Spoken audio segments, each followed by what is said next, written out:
23rd Guru Mahasannidhanam of Dharmamukti Swarga Paramadinam and is elected as a Supreme Pontiff of Hinduism by a congregation of over 1,000 Hindu leaders, the pontiffs. And he is also revered as a teacher of Hinduism, the most prolific, most viewed, read and watched. He has authored 300 books and 10,000 articles in 3 different languages such as English, Tamil and Sanskrit. And these are translated into 50 languages with over 1,000 titles.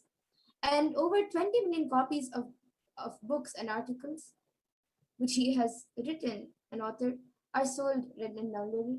And he has given over 10,000 hours of discourses, and he has enriched and enriched over 1 billion lives digitally and is respected as a commentator of all sacred scriptures such as Upanishads, Bhagavad Gita, Shiva Sutras, Brahma Sutras, Yoga Sutras, Ashtavakra Gitas, Jain Sutras, and many more.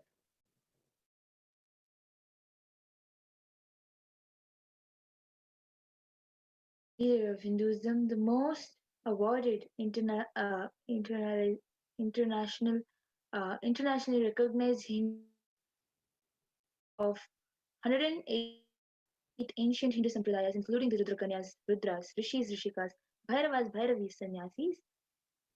Establisher of the largest Hindu university, the Kailasas Nityananda Hindu University, in the world, with satellite campuses in 150 countries, establisher of 1,000 plus Kailasa enlightenment ecosystems, and is the founder and reviver of over 100 Sarvagna Pitas, and is the collector of the largest Hindu library with over 1 million books, 1 million family scriptures, and over 20 million digital books.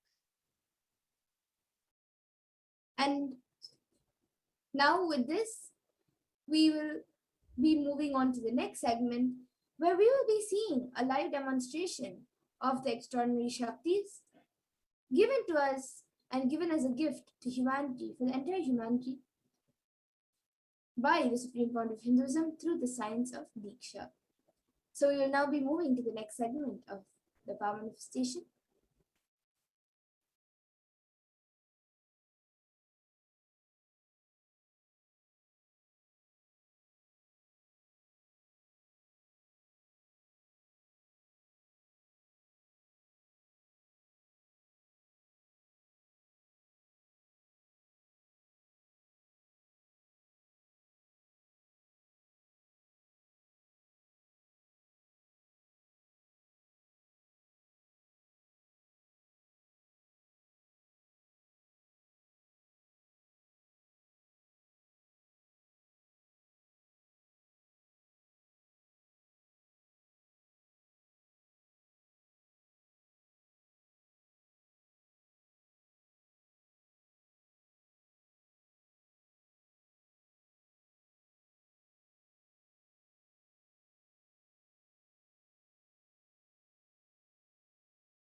So now we'll be entering into the extraordinary power manifestation demonstration.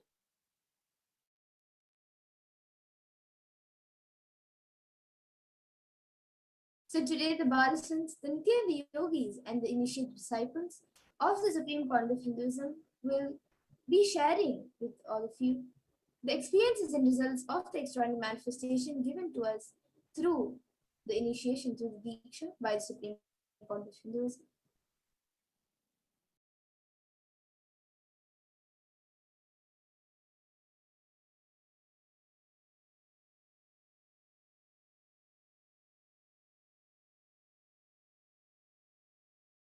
In today's Bhava Samadhi Darshan, all of us will be receiving the initiation into third eye, awakening, and various other powers with the blessing and grace of the Supreme Pontiff of Hinduism.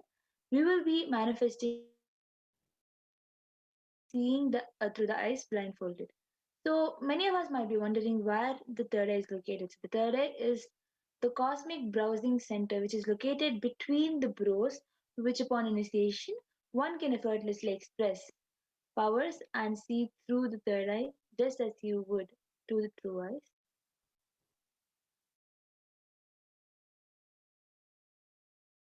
So now let's see what are Shaktis. What exactly are these Shaktis that we are speaking about?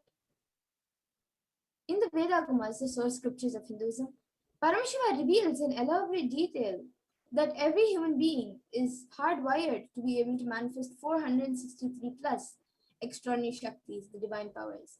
And manifesting powers are described as a system, method, and science for human beings to explore the various possibilities and powers and have access to various states of consciousness.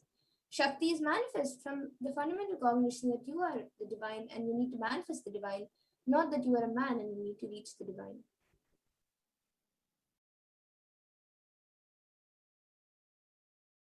So now we'll understand a few differences between the Shaktis and the Siddhis. You would have heard this term Siddhis, but we will see the differences between. So Shaktis express from the space of enlightenment and as a side effect of feeling connection with divine and high integrity with the Guru. And Shaktis are the source of enlightenment, whereas Siddhis are power or penance for enlightenment and are on the path of enlightenment. And a few more differences between Shaktis and Siddhis are that Shaktis of Paramashiva manifest through ordinary human beings in an extraordinary way after the initiation by the avatar and are permanent, whereas Siddhis are not permanent and may divert you from enlightenment.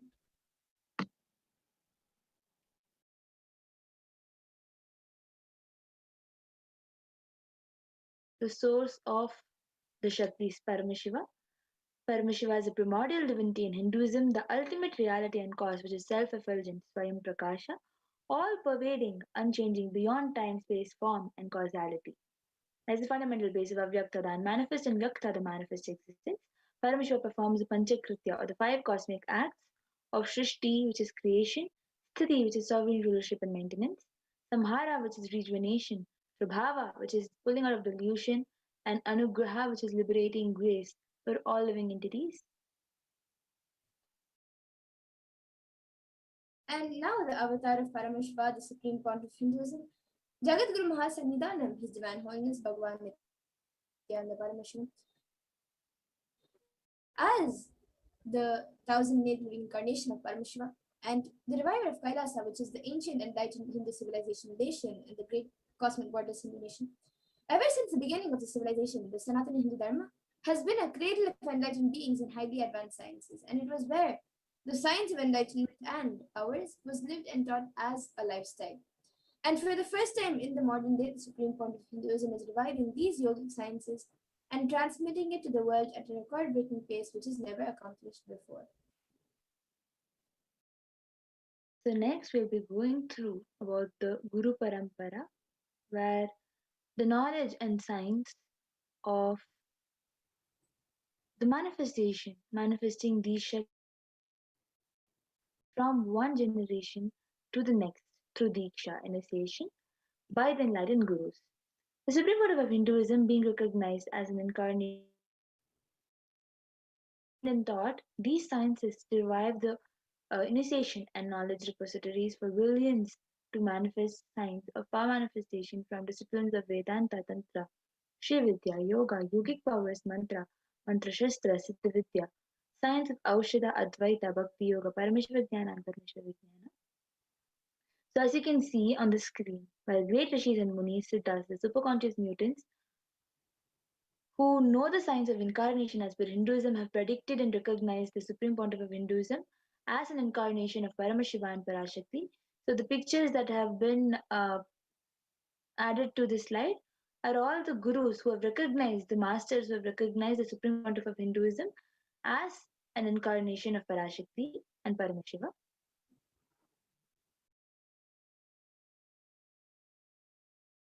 So now we'll be seeing how we can awaken these divine Shaktis in us. So every ultimate truth, jnana, is mapped into your consciousness, prajna, and manifests as a possibility and power of every being like jnana. Diksha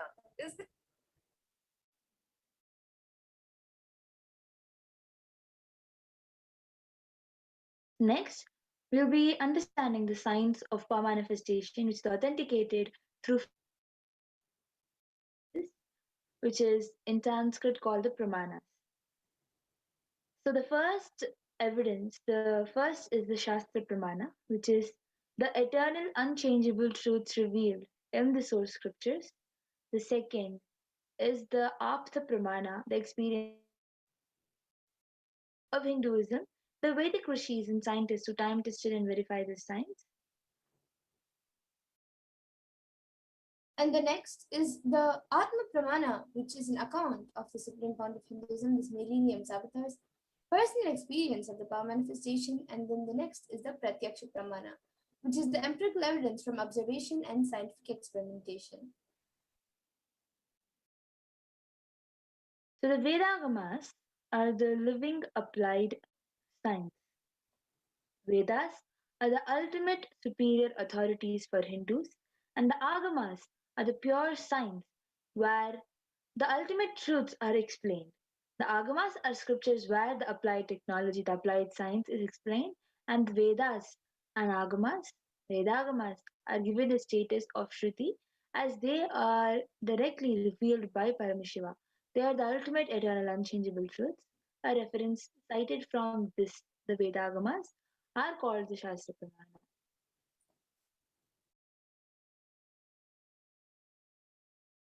And now let us get ready to witness a very unique and exciting demonstration of the powers of third eye. So we will be first getting into the power of third eye, which is seen with the eyes blindfolded. So the Shastra Pramana to manifest Tantra, Dharana 11, verse 34.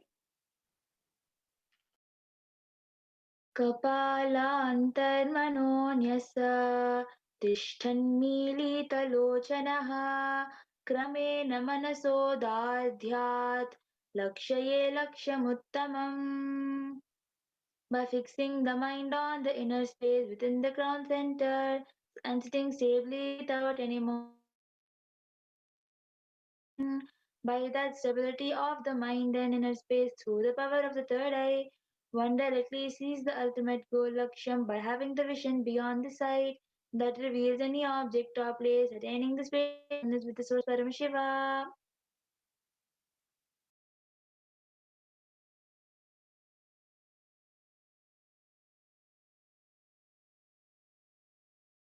Next is the Apta Pramana, where Krishna initiates Arjuna into this power of third eye.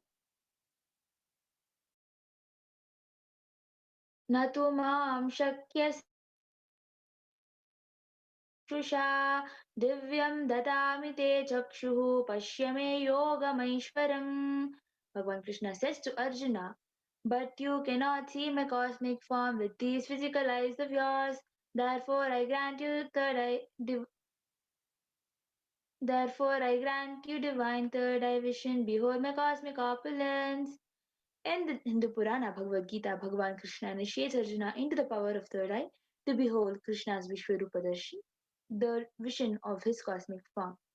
The 11th chapter of Bhagavad Gita, which contains the description of Bhagavan Krishna's cosmic form, is completely narrated by Arjuna as he sees Bhagavan Krishna through third eye.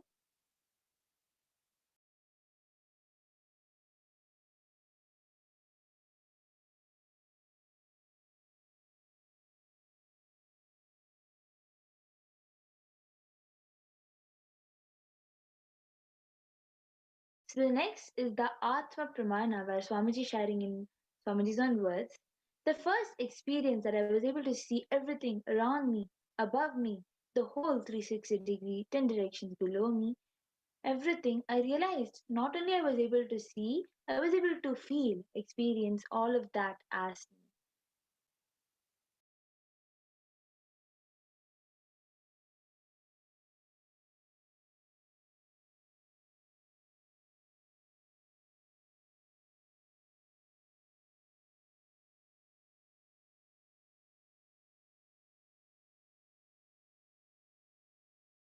So the next is the Pratyaksha Pramana, the empirical evidence from the observation and scientific experimentation.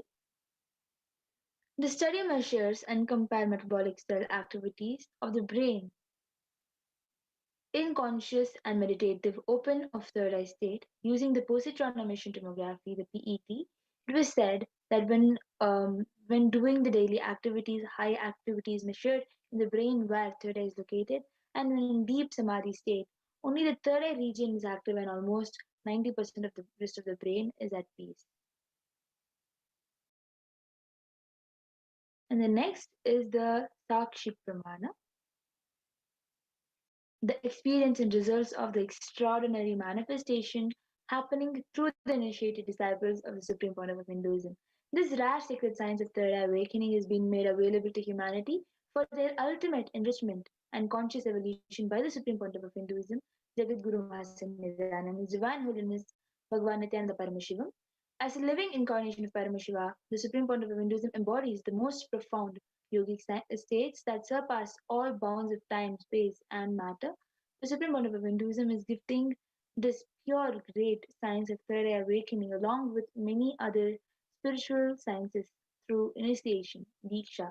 Millions of people have been initiated by the Supreme Pontiff of Hinduism and are experiencing the profound results as extraordinary power manifestation in their everyday life.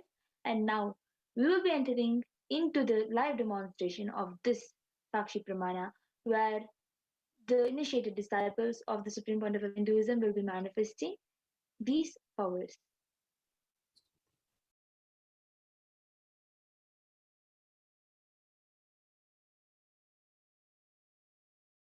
So we now have with us Ma Amrita, who will be volunteering and power.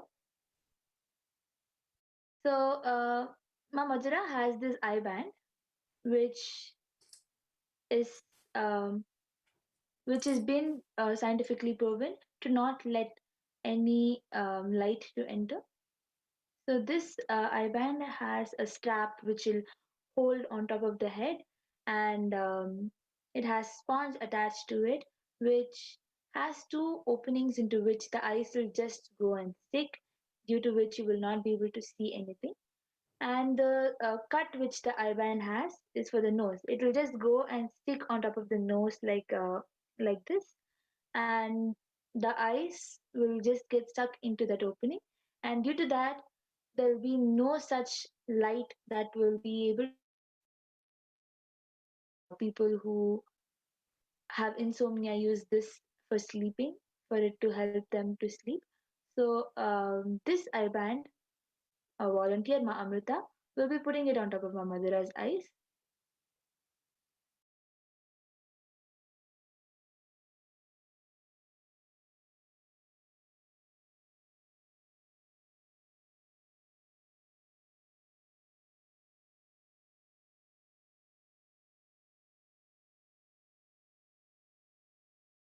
As you can see, the eye band is being put in a proper manner. Also, you will all be able to see, Ma Madhura, you can turn left, right, up and down and show that there is no possible gap in the eye band. As you all can see, there is no possible gaps in the eye band, which can let the light enter inside. So if anyone wants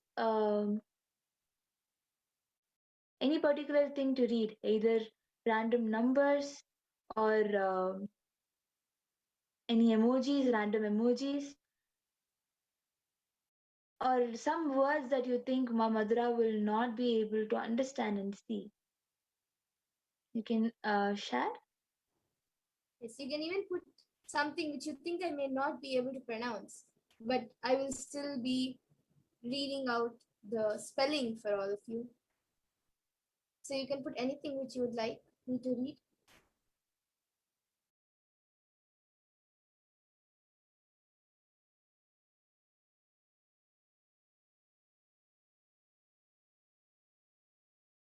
Yes, so now Amrita is going to project the YouTube comments in front of me. And even all of you can see the YouTube comments being projected. Yes, so the last comment we have is from Ma Dolly Reddy. She has put, Ma, please do a body scan for Sandra Gassan. Got his permission. Yes, Ma, we will be doing the power of body scanning right after this. And then we have another comment from Saranka Vidhiyakaran, who is Manitya Lalitakshananda, who has put 100, 540, 500.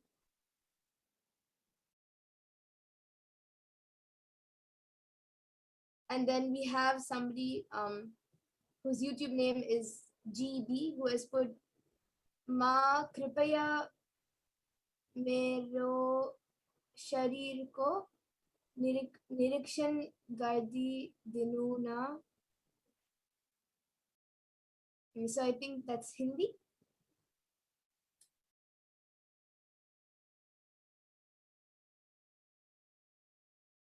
And then we have another comment from Saranka Vidhiyakaran, Manitya Lakshananda, who has put something in Kannada or Telugu.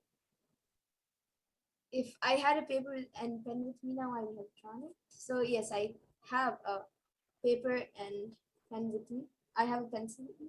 So I'll be drawing what Ma Saranka has put. And we also have, okay, so Ma GB has put it's in Nepali. So, okay, so the sentence she has put is in Nepali.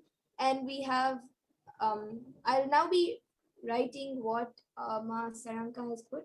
So I have an empty paper, all of you can see. It's an empty paper. The paper is actually empty.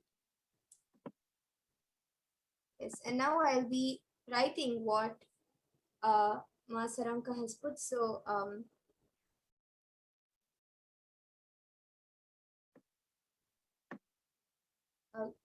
can we scroll back a little up to, and then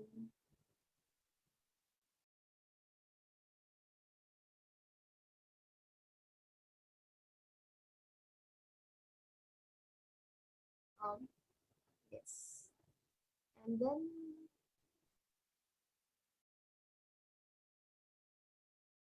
so she has, this is what Ma Saranka has put. So as you all can see, it is exactly what Ma Madhura has written. It is so similar to exactly what Ma Madhura has drawn. Yes.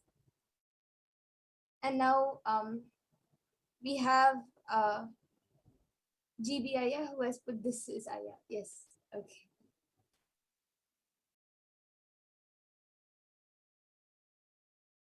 So if anyone has anything more to share, you can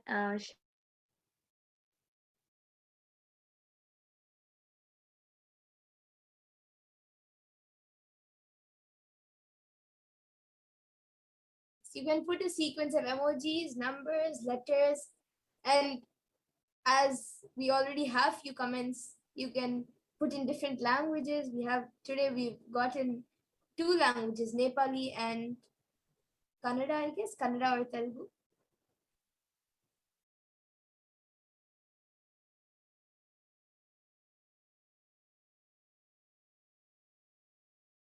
So would anyone else like to put in your comments? Yes, we have GB Aya, who has put, please scan my body. Yes, Aya. Right after this power, we will be having the power of body scan. So yes, now with this, I request Mamita to remove my eye band, and we will be moving to the next power of body scanning.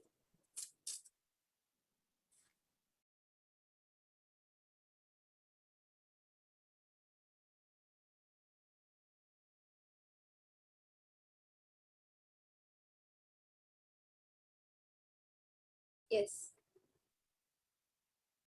So Mara Saraka said that it was Telugu. So we had today for third eye from Telugu and from Nepali. Yes. As you all can see, the I-band is exactly the same I-band that was used on Mamadura, just the same I-band which was shown right before the third eye demonstration. So we'll be entering next into the next power, which is the power of body scanning.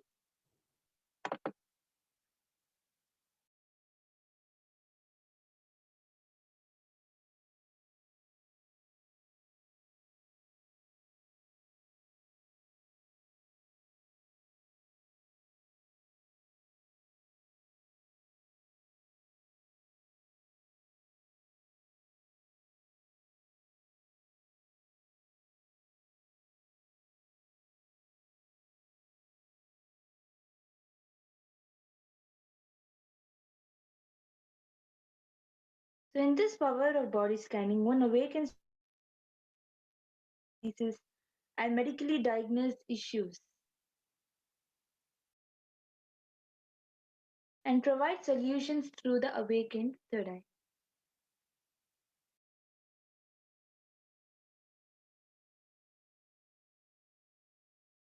The Shastra Pramana to awaken for the power of body scanning is Swadehe Jagato Vapi Sukshma Sukshmatarani Cha Tattvani Yani Nilayam Dhyatvante Vyajyate Param.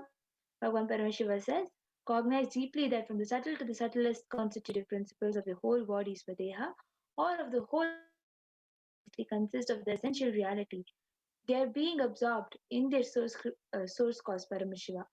By the experience of such restful awareness, one becomes complete from all thoughts, and the ultimate universal divine power, Paradevi Parashakti, is revealed, and the supreme power manifestation happens.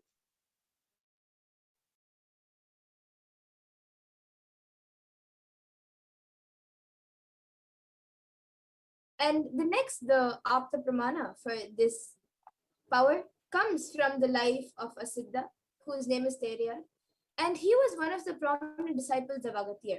So one day a man suffering from a severe headache comes to Agathir for healing, and then Agathir uses the power of body scanning and identifies the root cause of the headache. And he reveals that there is a small Teraya, a type of frog, sitting in the person's brain. Agathir then immediately instructs Teraya, his disciple, to perform an open head surgery and remove the frog. After the surgery is completed successfully, the person is healed and cured of the headache, and thus he gains the name Terayar. The next is the Atma Pramana account from the Supreme Pontiff of Hinduism, Jagadguru Mahasanidhanam, is divine known as Bhagavan Nityananda Parameshwaram's life that time tested and authenticated this science. On the 22nd December 2019, the Supreme Pontiff of Hinduism, Bhagavan Nityananda Parameshivam, revealed how Swamiji uses the power of body scanning. In Swamiji's own words, paraphrasing his words, only when I had a multiple compound hand fracture, I was forced to go for surgery and therefore for medical checkups related to that. At the time, they detected heavy metal quantity, different revealed that I had been poisoned without our knowledge. I immediately used diagnostic methods instead of medical facilities to study the body condition due to the poisoning. Through body scanning, I found out what the problems, imbalances had happened and where balances had to be done. I used allopathy as second opinion to verify my findings.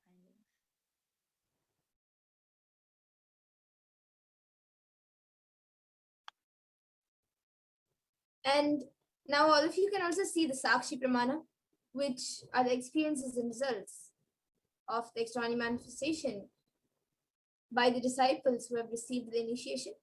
So you can see few of them who have shared their experience of doing this power. They've shared it on social media, and these are the screenshots of it. And now we will be witnessing the live demonstration of this power. So whoever would like a body scan can put your comments in the YouTube comment section. And I guess we already have many comments requesting for the body scanning. So we will be starting now. Yes. So GBIA has asked for body scanning, Mamadra. I think you can start doing the body scanning for GBIA. And and I think above in few of the first comments we have Ma Dolly Reddy who has asked a body scanning for a few people, so we can even start doing for them. Yes. So I will be doing the body scanning for Sandragasan, and Ma Dolly Reddy says that Sandragasanaya has gotten she has gotten his permission.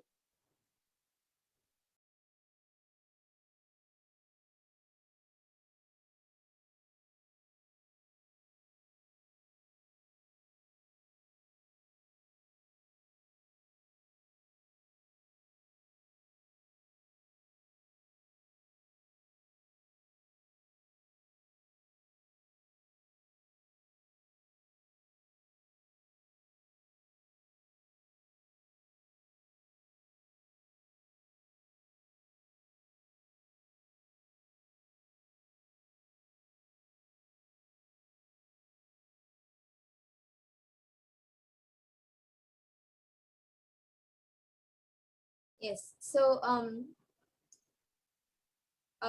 GBIA, I have scanned your body, and I was able to scan that. When I scanned, I was able to see that there was a small black, like grayish black patch in your liver. It is not so really major, or it's not affecting so much right now. And actually that is caused because of the bile juice, and also because the hormones in your body is imbalanced. So because of that, I was able to see that there's a small black patch being formed in the liver. And for that, I was able to see if you take haritaki, and every night make sure you take haritaki, and also every day after lunch, if you can have half a tablespoon or 1 teaspoon of haritaki. So after lunch and before you sleep in the night, these 2 times, if you have haritaki, that will help in healing you. So this is what I was able to see for you, GBIA. And yes, actually, one more request I have, Aya, could you please put your actual name, your name in the comment section? That would be very helpful. And yes, Ma Pragyana, you can share. Yes. Actually, as I'm sharing, Ma Madhura, you can do the body scanning for Ma Sudha Dandapani. Yes.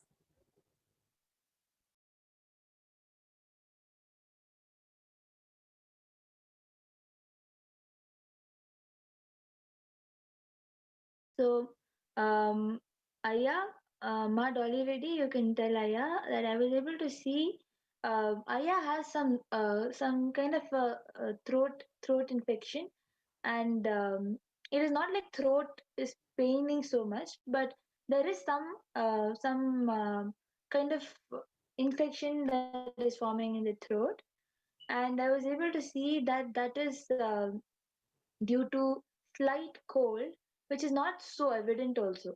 So that cold is what is causing this throat infection, and I was able to see it is not so serious, but it can be healed by having water, with some lemon and a little bit extra of pepper in it, and some sweet, whatever sweet you use, that sweet added into it. So I was able to see this will help you with the throat infection, and it will help with the healing. And GBIA has and Ma Madhura will be sharing for Ma Sudha Dandapani as I scan for Ma. You can scan for Ma Saranka. Yes. I think she has I will be scanning for Ma Saranka Vidya Karan. Her name is also Manitya Lalatakshananda. I will be scanning. Yes. So yes, Ma Saranka, now Ma Pragnana will be scanning you. And Gyanendra Baralaya, you can get back in the comment section if you were able to relate to what I have revealed. And Ma Dolly has also said thank you, Ma. So yes, the scan was for one of the people whom I already had asked for. And for Ma Sudha Dandapani, I will be sharing now. Ma. So I was able to see for you, Ma, that your body is very dry, and on the outside it's very dry, and inside, and it's actually because you're very dehydrated, and that is also causing lots of dryness, especially in the throat and also in the scalp. And because of lots of dryness in the scalp, you're also having hair fall, and the dryness in the throat is also affecting you when you're eating, when you're drinking water, and also when you're speaking. So this is so basically I was able to see that you're very dehydrated, and due to that your body is very dry, and that will also create some skin allergies. It is starting to create skin allergies, which in the few days it may show up also. So I think before the skin allergies start actually coming up as boils and like heat boils and rashes and things, I would the solution that I was able to see was apply castor oil or pure coconut oil, either one of the oils, and take an oil bath at least twice a week. And for the next maybe 2 or 3 weeks, if you have 2 oil baths a week, that will help in healing the skin right now.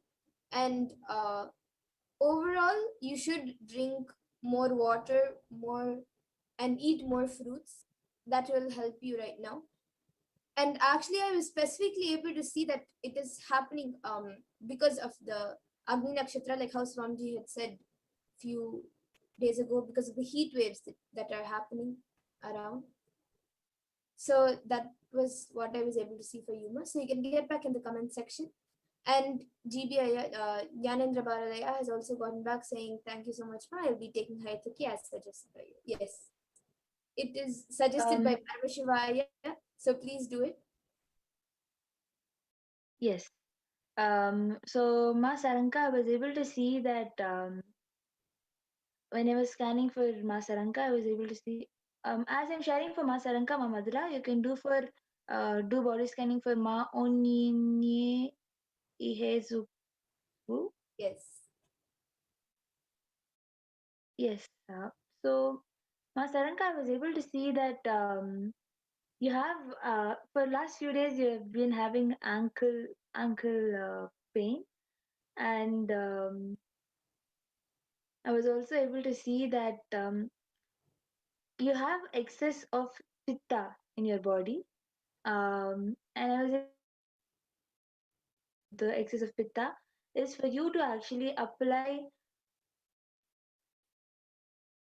and have bath.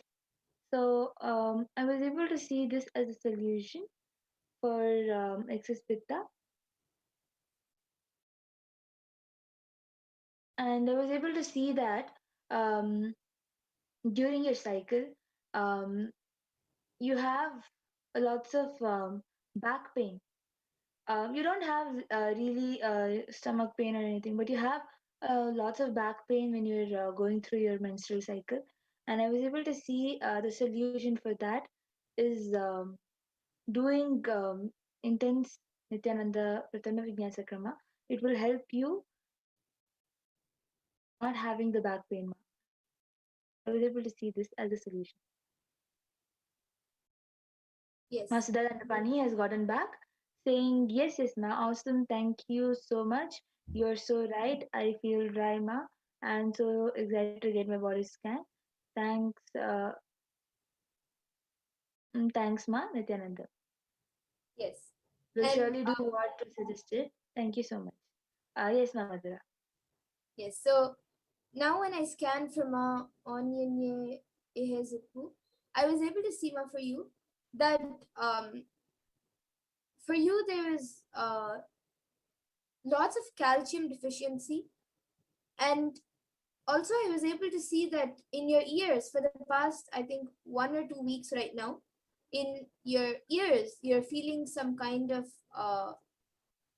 like there's a kind of vibration, or there's like a weird type of feeling in your ears happening inside your ears, and it doesn't come out as pain all the time, but maybe like once in 2 days you also have like a shoot of pain, and then it slowly again reduces and becomes normal, but still there's like a small sensation happening in your ears.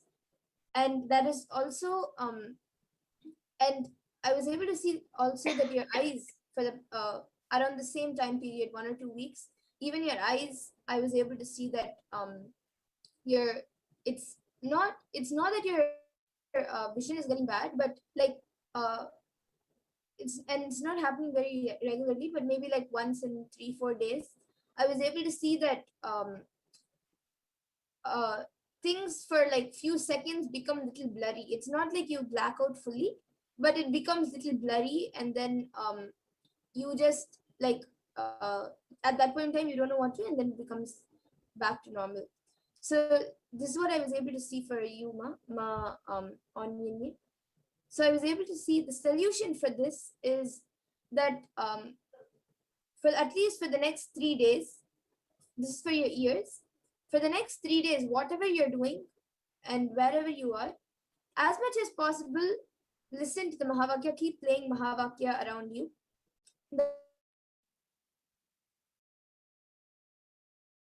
That will help heal your ears. And cold water. And also apply castor oil one after you do the eye wash. Mahamazara, we're not able to hear what you're sharing.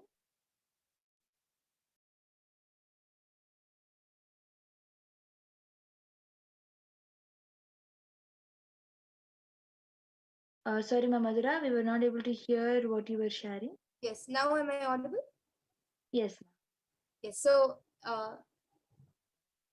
this is for Ma Onion Me. So I was able to see that there's a sensation happening in her ears. For Yuma, I was able to see that there's a sensation happening in your ears for about 1 or 2 weeks now. And for almost the same time period, I was able to see for 1 or 2 weeks. Even your eyes, I was able to see that like once in 3 or 4 days, for a few seconds, things become a little blurry. And also there was a little calcium deficiency. And for this, the solution that I was able to see was that for your ears, at least for the next 3 days, you can, whatever you're doing, whatever activities you're doing, as much as possible, try playing the Mahavakya around you. Always listen to the Mahavakya. That will heal your ears. And for your eyes, I was able to see in the morning, do eye wash with cold water. And either immediately after that or in the night before you sleep, apply little bit castor oil around your eyes. That will help. And for the calcium deficiency, I was able to see just take an oil bath, and also if possible you can get organic milk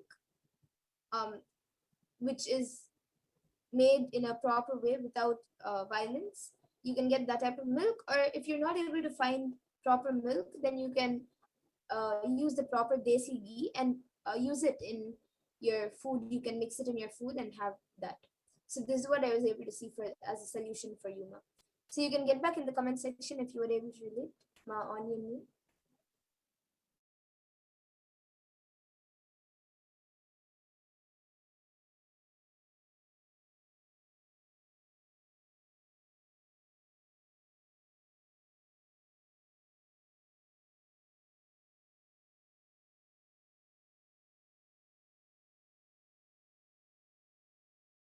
So Ma Yes, Saranka has and got into saying, thank you, Ma. Yes, Ma, I will follow the solutions. Thanks a lot. Yes. So if anybody else also wants body scanning, you can come back for the body scanning every day. The same session will be happening at 2 a.m. Indian Standard Time. Yes, and I think before that, before we conclude, we can maybe just do a last two scans. Ma Dolly Reddy, I think in the beginning, has put a scan to do a scan for her eyes, knees, and back, and she has also asked for a scan for Dhanasar Janaya. So maybe Ma Pragnana, you can do a scan on her eyes, knees, and back and heal her. And I will be doing a quick scan for Dhanasar Janaya.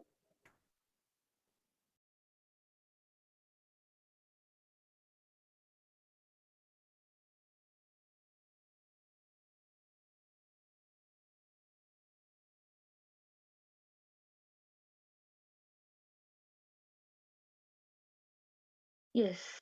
So, Ma Daliredi, I was able to see that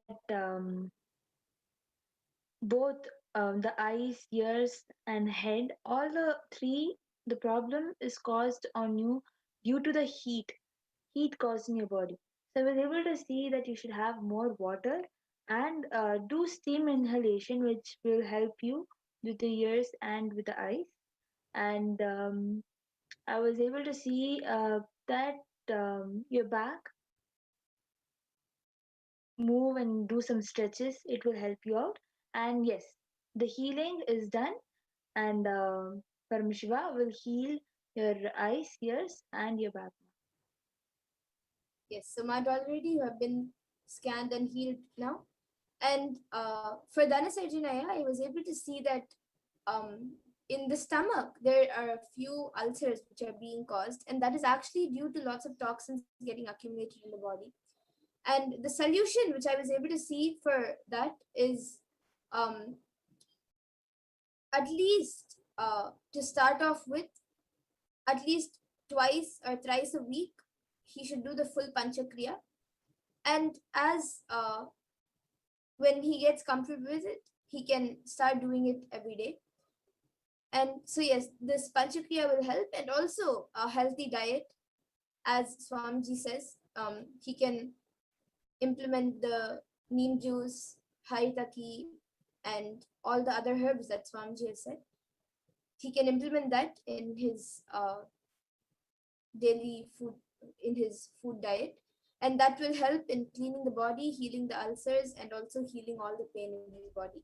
So this is what I was able to see, Aya, Ma for Dhanasar Janaya, and you can get back in the comment section. And with this, we come to the conclusion of this power manifestation.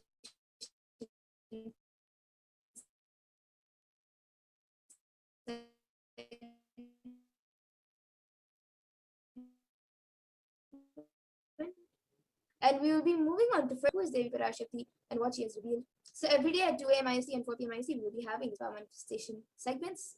And we thank all of you for joining us today for this power manifestation segment. And please stay tuned for the further segments. Thank you, Nityananda.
I request the NTV volunteer to project the next set of slides.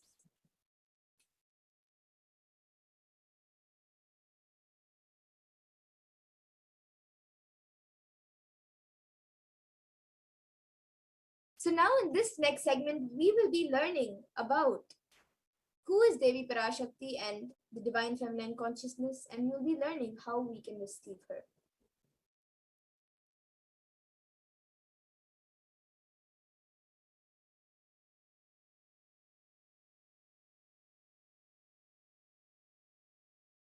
So now we will be seeing the first verse. We will be seeing a verse which is from the Lalita Sahasranama, which speaks about Devi PARASHAKTI.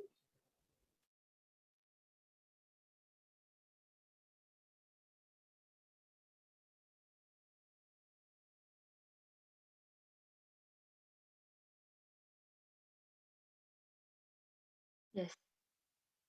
So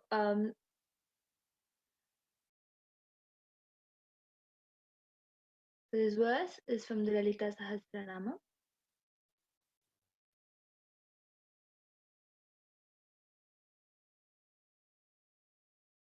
The Dhyana Shloka. Yes, and I'll be chanting it now. Sindhuraruna vigraham trinayana manikya mauli spurate taranayaka shekharam smitamukhim mapina vakshoruham panibhyamali ratna chashakam raktotpalam bhibratim saumyam ratnagatasta rakta charanam dhyayet paramambikam. And the translation for this verse: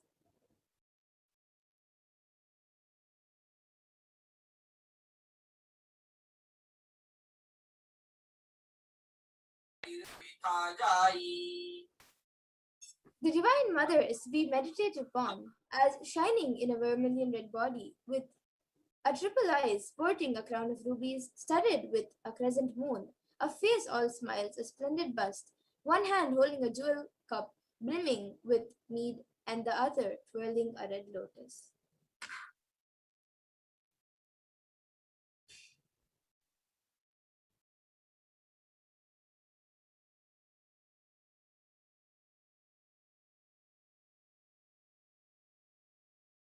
So we can go to the next slide. So the next Dhyana Shloka for the Lalita Sahasranama is Arunam Karunat Tarangitakshim Dritapashankusha Pushpa Bana Chapam Animadi Bhiravritam Mayukai Rahamityeva Vibhavaye Bhavanim. The translation is: I meditate on the red in color, and her eyes are full of compassion and holds the noose, the gold, and the bow and the flowery arrow. In her hands, she is surrounded on all sides by powers such as anima for race, and she is the self within me. And Devi is the ultimate pure feminine consciousness. PARASHAKTI is the cosmic mother.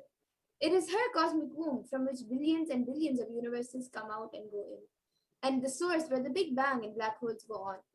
PARASHAKTI is the source Shakti, source energy, source power, from which all of us came, in which all of us are in, even now, and in which all of us are going to merge.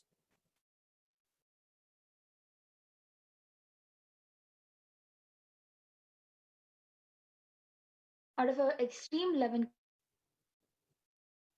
embodied form of the Nija Avatara of the Supreme Pontiff of Hinduism, Jagadguru Mahasannidhanam, His Divine Holiness Bhagavan Nityananda Paramashivam, gracing us, answering all our questions, attending to all our prayers, giving boons, healing us, revealing, delivering profound spiritual truths, and ultimately giving us the experience of Paramashiva himself. And in the words of Devi PARASHAKTI herself, she beautifully says, raising as Omkara, expressing as Vedas and Agamas, blossomed as Shrinkara, filled as Parashodasi, living in 40 triangles, the Kailasha Swamini, who is in Kailasha, Shripura Chintamani, Parashodasi, sitting as part of Paramashiva, Parameshwari, who rules the world, Paramashakti, Manonmani, Meenakshi, as Nityananda, I took Nijavatara here, to give good boons to everyone, to bestow all goodness. Hiranya Garbhaswarupini, Brahmanda Yoni, Shami, Chandramauli, Rapala, Aparna, Uma, Parvati, Savitri, Navayavana, Samrajyalakshmi, Parameshwari, Parashodasi, Meenakshi. Taking the form of Nityananda, I came here as Nijavatara. With great compassion I am blessing. Listen, people, to do good to all of you, I took the form of Nityananda and came down as Nijavatara.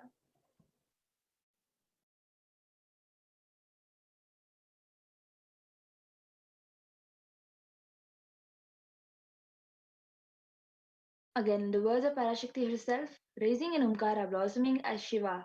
Shiva, manifesting as source of existence, powers of existence, expression of existence.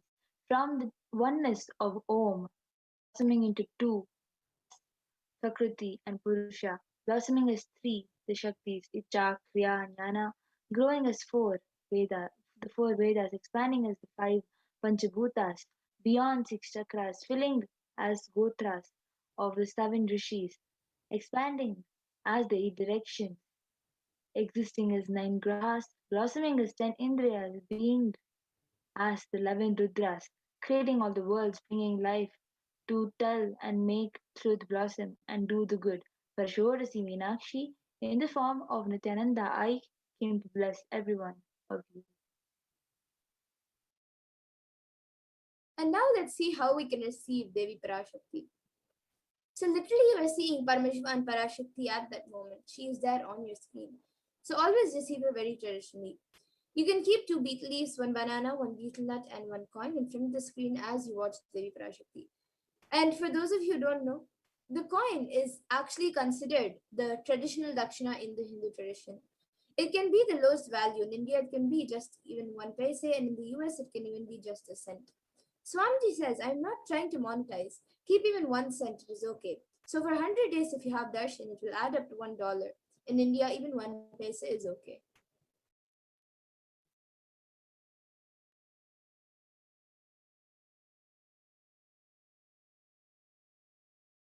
Next slide, ma. So as you all can see how the betel leaf, 1 banana, 1 betel nut, and so in this exact same manner, you can arrange your plate. The main stuff, the main things you have to add are banana, betel leaf, a coin, and a betel nut. But if you want, you can add some kumkum, and if you want to keep vastram, flowers, you can even add up more items, that whatever you want to offer. Yes, and once the darshan is over and once all of this is offered, you can eat the banana, the betel leaf, and the betel nut. You can eat it and take it as prasadam immediately. And many of you might be thinking this betel leaf and betel nut may look too small, but actually, Swamiji says that it may look too small, but you will understand in a few days that how much it will add to your sentiment that really she is there, and you will not take the Devi Darshan for granted. And the coins that you collect, you can also send those coins to the LA temple, and from there, it will be offered to Swamiji. Once you have offered it to Devi, you can send it to the LA temple for it to be preserved. And now with this, we come to the conclusion of this power manifestation of this segment, where we have learned about who is Devi Parashakti and how we can receive her. And we will be moving to the further segments where we will be learning about what Devi Parashakti has revealed for us and for the rest of humanity, and how she is helping humanity by coming and revealing the Akashic readings. So please stay tuned, and we will be back after a really short break for the next segment.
Sorry for the technical glitch. Welcome back.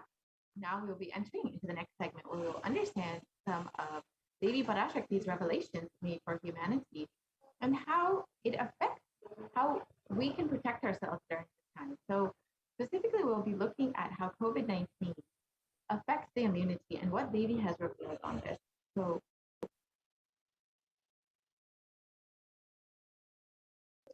slide share, please.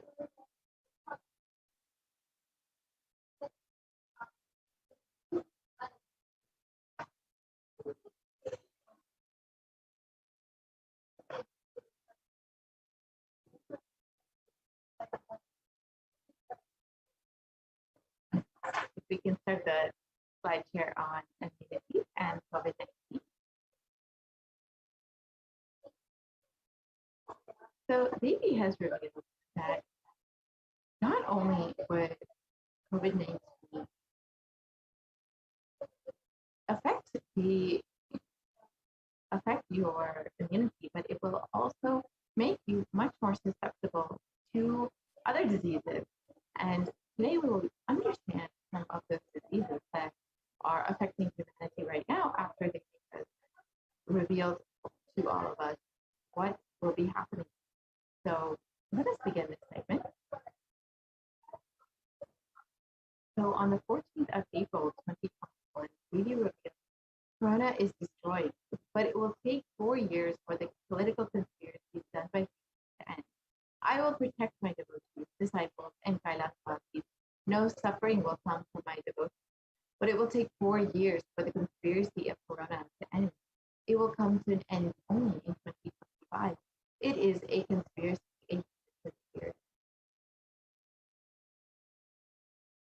You are asking about the suffering of Corona in India. Listen properly to what is said.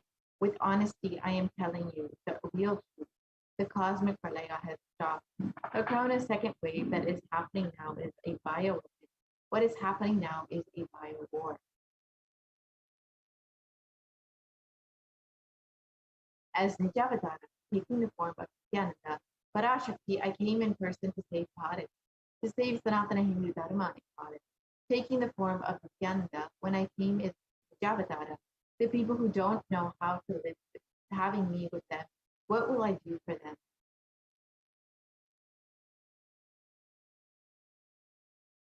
Worlds cannot be sacrificed for the sake of conspiracies done by some ignorant thieves and who got stuck in Maya. Shrishti should not have loss. Cosmos should not have destruction. To save the cosmos from Pralaya, I made a huge ship. Its name is Adi Kailasa. Adi Kailasa is the ship that will gather all the enlightened powers of this cosmos and save the people from the Pralaya. Through the tricks of traitors, rule of the enemies, without any other way out. Time came for the sailor itself to leave. That is why the sky is boiling and moving towards destruction. People, even if children do mistakes in ignorance, by getting stuck in Maya, as it is Parashakti, Paramashakti, Parashodati, Manonmani.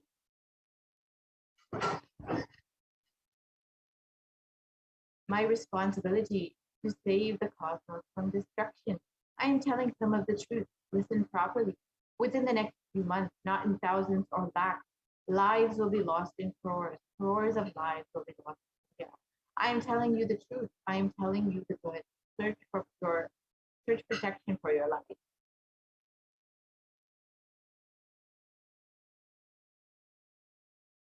So let us understand how Devi's revelation manifests today. So let us look at the COVID devastation that has hit India and how many deaths have gone uncounted. Here you can see photos of bodies burning in the street.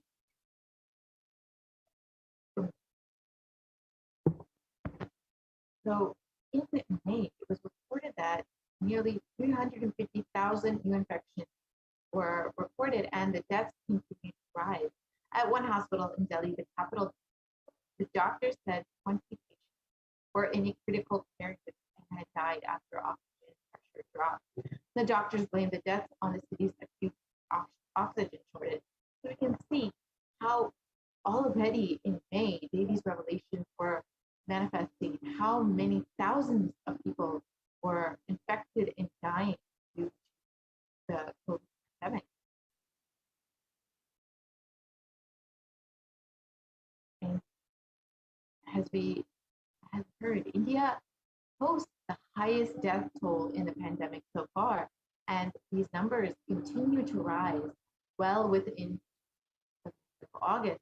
And here we can see how many bodies, again, are just burning within mass crematoriums where they are many times unreported, uncounted, or unidentified.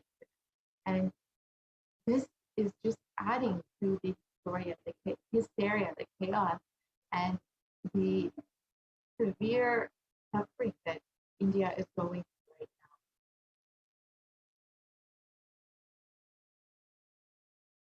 And here, again, photos of the bodies burning in masses, just without any, many times many people are not even able to perform the rituals for their loved ones.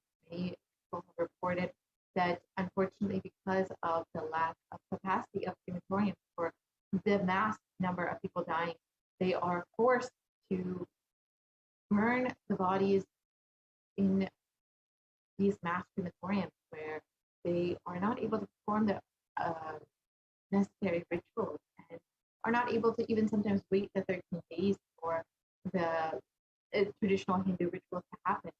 And here you can see how this is happening, how many people are just being, their loved ones are just being burned in mass crematoriums. Literally, cities are turning into these crematoriums. Streets are just becoming crematoriums. And as the Supreme Concept revealed on the 23rd, all devotees and disciples, whoever listens to me, whom I do not need to convince, this is a personal message I am giving to you all. Devi has very clearly revealed to me, Buddha month, August and September, there is going to be a worse third wave of Corona. So now we are entering into this month of August, Buddha month.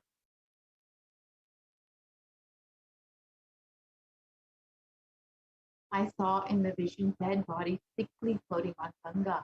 Not just Ganga alone, there are 4 rivers coming from Kailash: Ganga, Yamuna, Brahmaputra. In all those rivers, I saw dead bodies floating.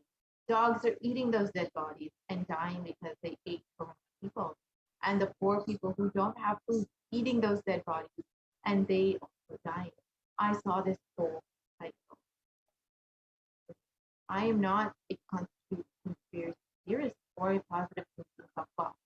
I see reality as it is, and I'm revealing it to you all as it is.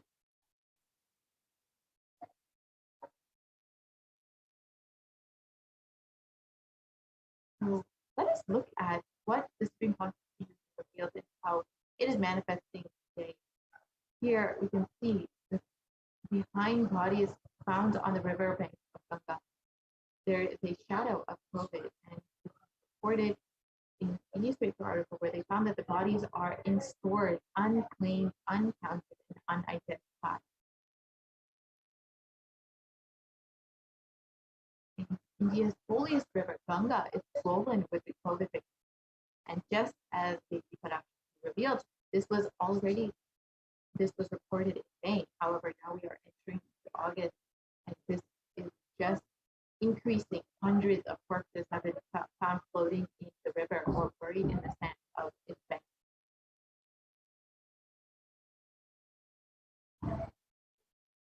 And the next wave is attacking the kids more. That is what is terrorizing, frightening. I cannot reveal more.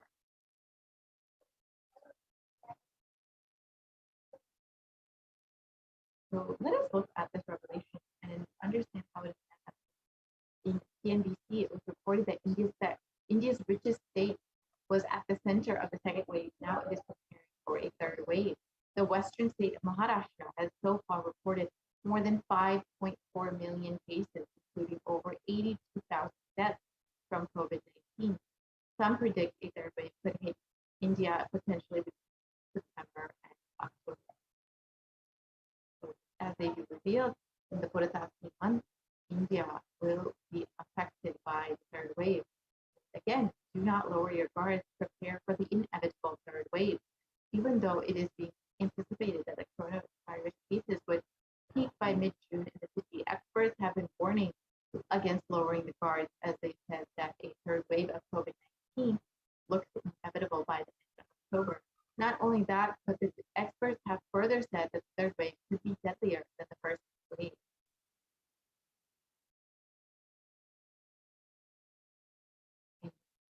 It was reported that Maharashtra prepares for the third wave, as 8,000 children in one district have been infected with coronavirus, and with more than 8,000 children catching the coronavirus in the month of May.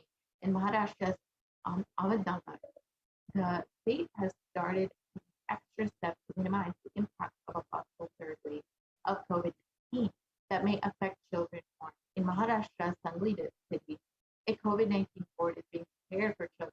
Currently, 5 children are being treated here as facilities is being prepared for patients.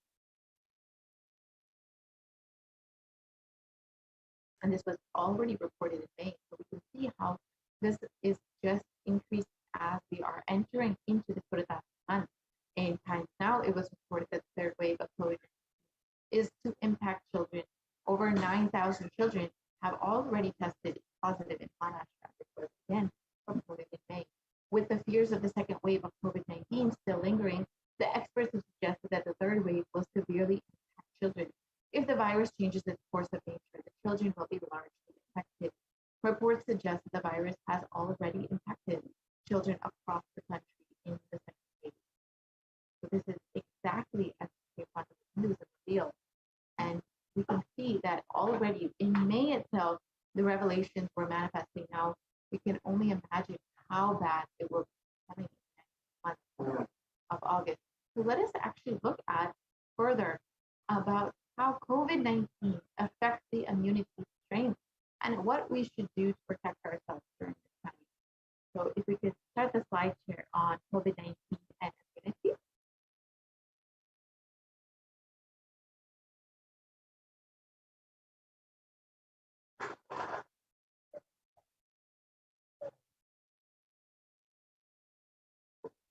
As we stated earlier, Devi has revealed that COVID-19 will affect the strength of immunity of human beings.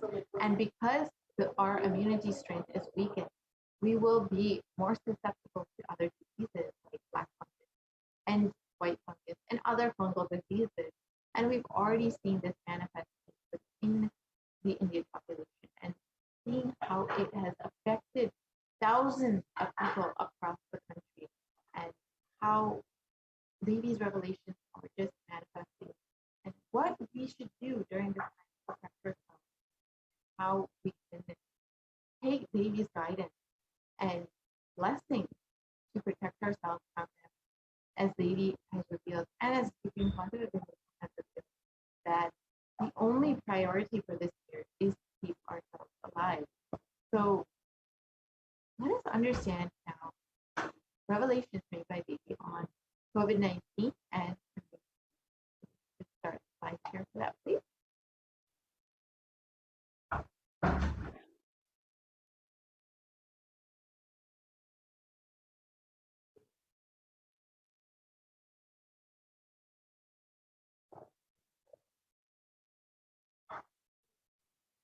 So let us introduce the next slide, please.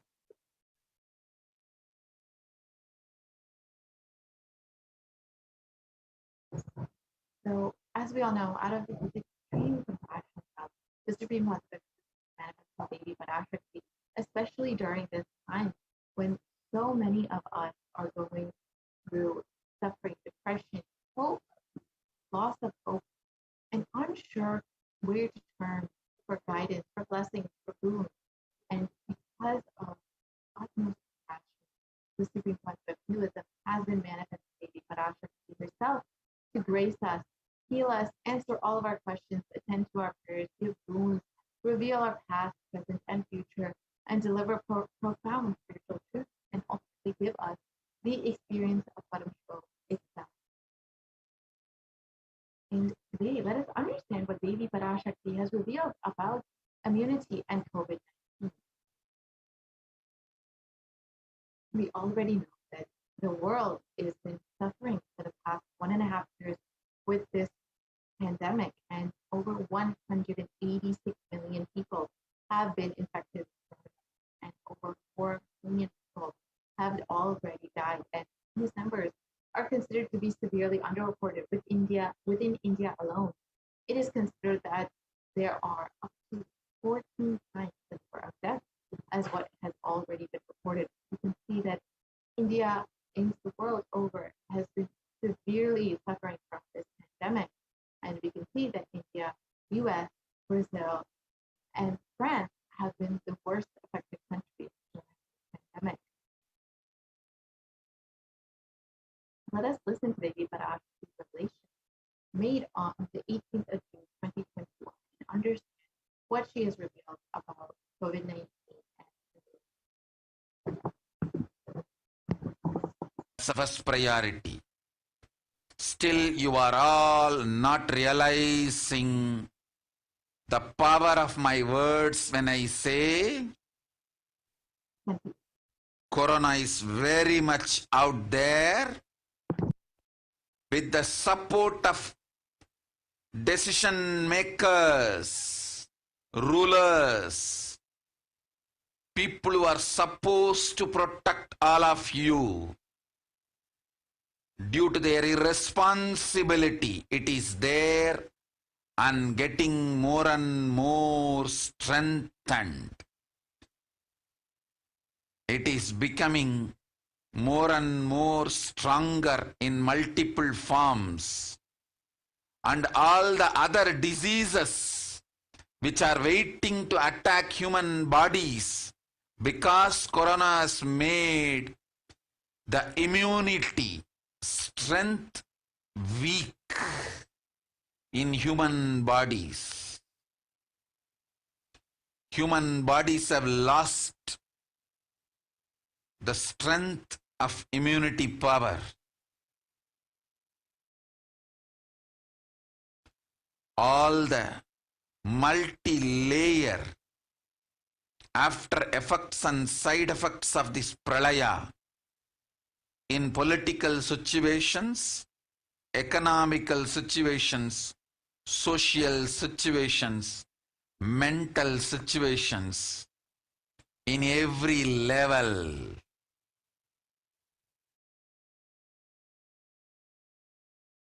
Cannot be described. Wait. This year, focus on keeping yourself alive.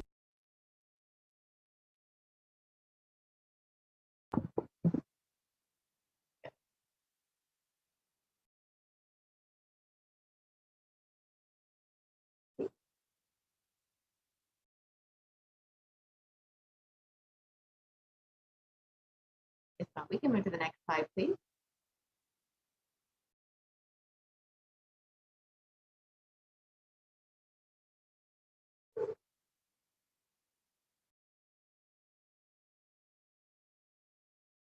I can request the volunteer to move to the next slide, please.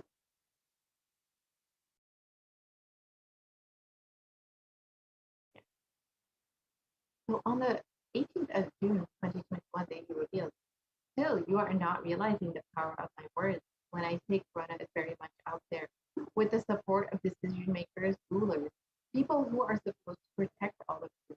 Due to their irresponsibility, it is there. If we go back to the previous slide, please.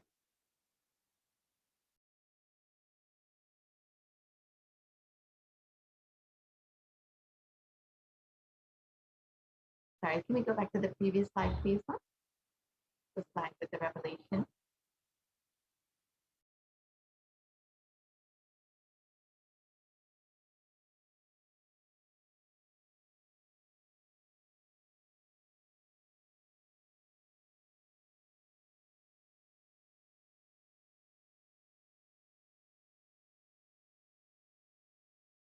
They revealed, still you are not realizing the power of my words when I say Corona is very much out there with the support of decision makers, rulers, people who are supposed to protect all of you, due to their irresponsibility, is there getting more strengthened.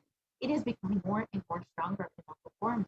All other diseases which are waiting human bodies, because corona has made the immunity strength weak in human bodies have lost the strength of immune power.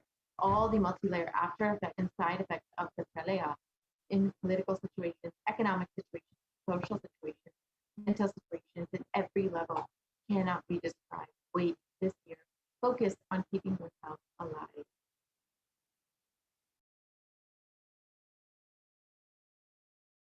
So let us look at the three main revelations that corona has made in these three. Let us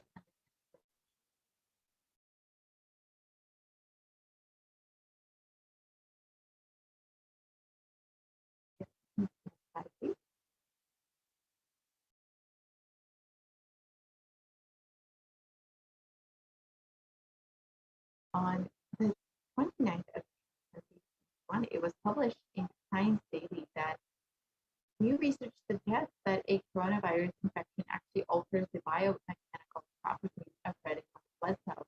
In some cases, for months, this is a possible explanation for COVID. And this was just 11 days after the revelation. So we can see that it is, in fact, how it is exactly manifesting that the strength of immunity has been weakened in human bodies due to COVID-19.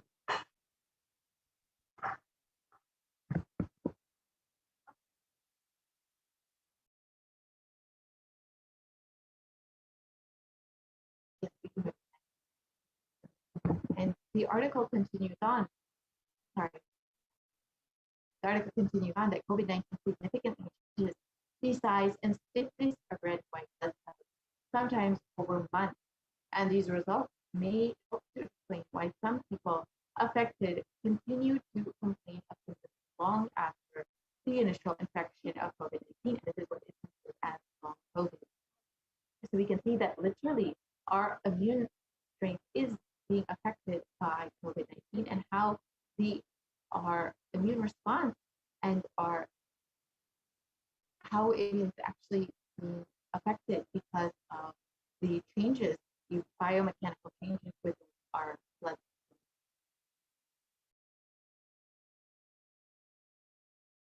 And this article from the Academy of Medical Science says that the way that the human body defends against a virus is to recognize and neutralize it.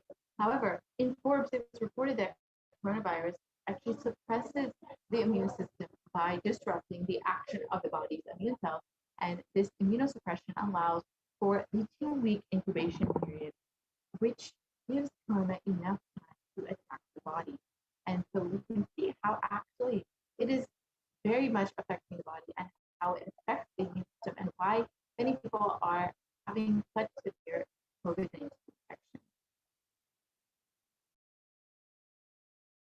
So here we can just see a typical timeline for someone who is suffering with COVID-19. And the initial period of incubation is between 0 to 5 days. Then the prodromal period is between 5 to 10 days. And between the 10 to 15 days is when most people experience acute infection, where anytime they end up in ICU. So this is a typical infection, but it can continue on much longer than this. And you can compare COVID-19 to other deadly diseases throughout history, and you can see how it has affected nearly as many people as the HIV pandemic, which has been around for the past 4 years and has affected over 35 million people. However, COVID-19 has only been around, we've only been experiencing the pandemic for the past 1.5 years. However, over 4 million people have already died, and these numbers are considered to be severely reported, especially in India. So we can already see that the COVID-19 pandemic is very well within the range of the HIV pandemic, and will very soon, unfortunately, surpass this pandemic.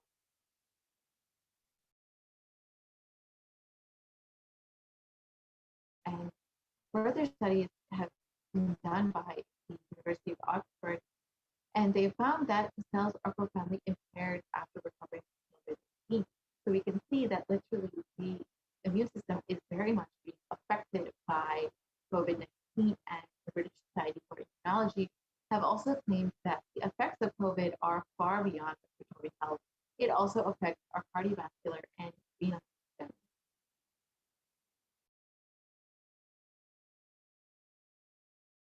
And in research published, it has stated that exposure to the disease COVID-19 causes symptoms in multiple organ systems across the body and is not limited to the lungs and respiratory system as was originally thought. In addition, patients are reporting chronic symptoms such as fatigue, shortness of breath that last for months after the original infection, and this is what is considered to be long COVID. And this is due to the immune system actually being affected by the COVID-19 infection. This is exactly what the PARASHAKTI revealed. And long COVID can affect the lungs, cardiovascular system, circulatory system, and can cause fatigue and inflammation due to the effects of the immune. So here we can see just a small example of how healthy lungs look versus how COVID-19 affected lungs look. You can see on the left side, healthy lungs, and on the right side, you can see the COVID-19 affected lungs, which have much more scarring in them.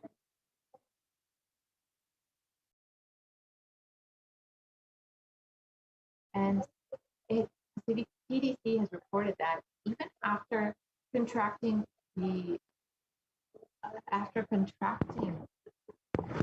COVID-19, symptoms can last weeks or months after first being infected with the virus. And this can affect multiple organ systems and is not just limited to the respiratory system, but it can affect the lungs, the heart, the kidney, skin, and brain function. And this is exactly as they revealed. Even after contracting COVID-19 and even recovering from the disease, your immune system still remains weakened and you become much more susceptible to it.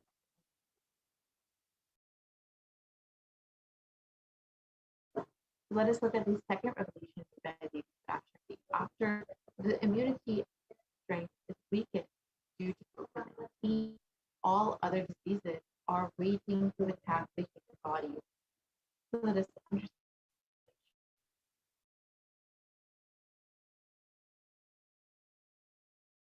In India, there has been a very serious outbreak of black fungus, white fungus, and other fungal diseases, and they have swept the nation and affected primarily COVID-19 patients who were recovered. And in one article, they have reported over 9,000 cases of severe infection, and in another, they have reported that over 4,556 patients have been previously COVID-19 patients out of the 5,424 people who have been infected with black fungus.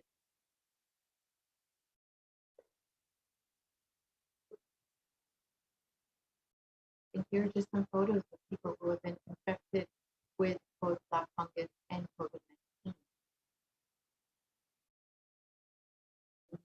The last revelation we'll understand is how it is COVID-19 is becoming more and more strong in form. Already, many of us know that there have been variants of coronavirus that have been seriously causing much concern all over the world. And many of us have already heard about the Brazil variant, the South African variant, the UK variant, and the Delta variant out of India.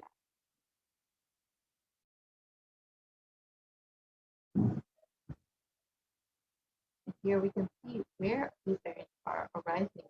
The Alpha variant has come out. The Beta variant has come out of South Africa. The Gamma variant has come out of Brazil, and the Delta variant has come out of India. And viruses generally mutate, but in the case of COVID-19, we have seen that they have become much more dominant, and we have seen why COVID-19 has been revealed is becoming more and more strong in form.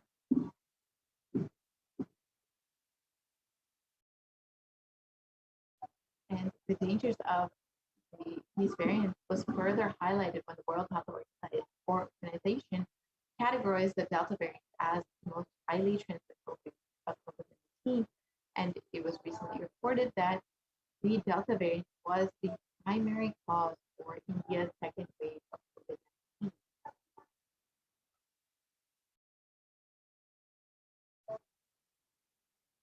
And here we can see in the small infographic the comparison of the four variants and how many countries they have been affecting. The Alpha variant out of the UK has affected over 173 countries. The Beta variant out of South Africa has affected over 122 countries. The Gamma variant out of Brazil has affected over 74 countries. And the Delta variant out of India has affected over 104 countries.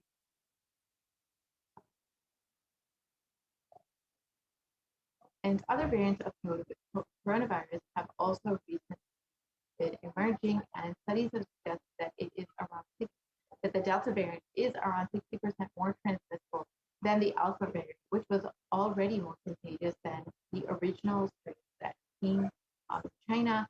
And secondary attack rates have been known to be between 51 to 67% higher than that of the Alpha variant. And as far as the Delta variant, you can see already how much the world is being affected by the variants that have been arising out of different places. And the Supreme Court of Hinduism has already revealed that there will be other variants arising, including the Delta Plus variant and the Lambda variant, which will be affecting India very severely in the coming months. Let us listen to the PARASHAKTI revelation on the 14th of April, 2021.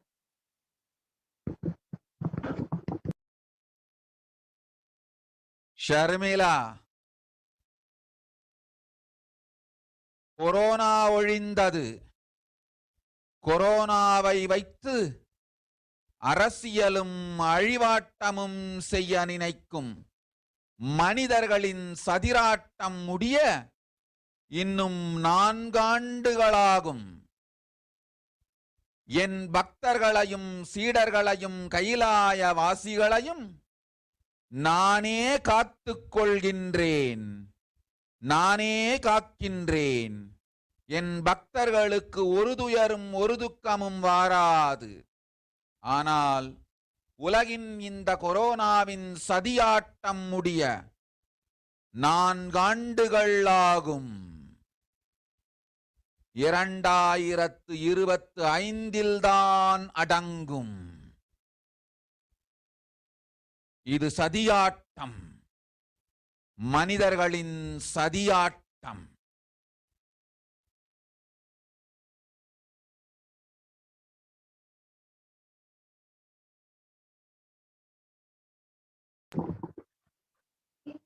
So let us understand Devi Parashakti's revelations in English.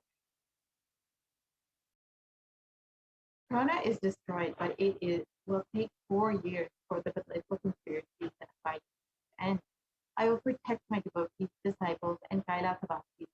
No suffering will come for my devotees, but it will take 4 years for the conspiracy of Corona to end. It will come to an end only in 2025. It is a conspiracy, a human conspiracy.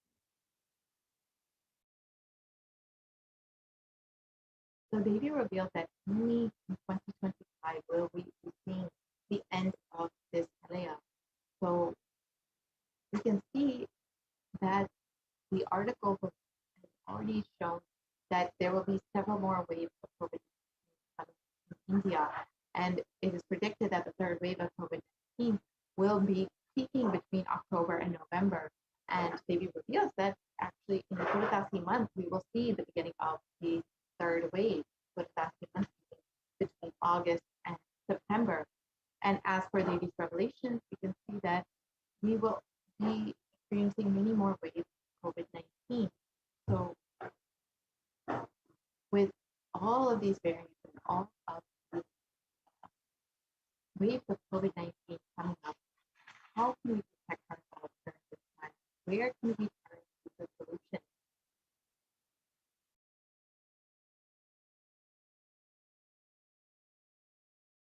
where can we find protection during this time? So let us understand which solution the Supreme Concept of Hinduism has given for humanity.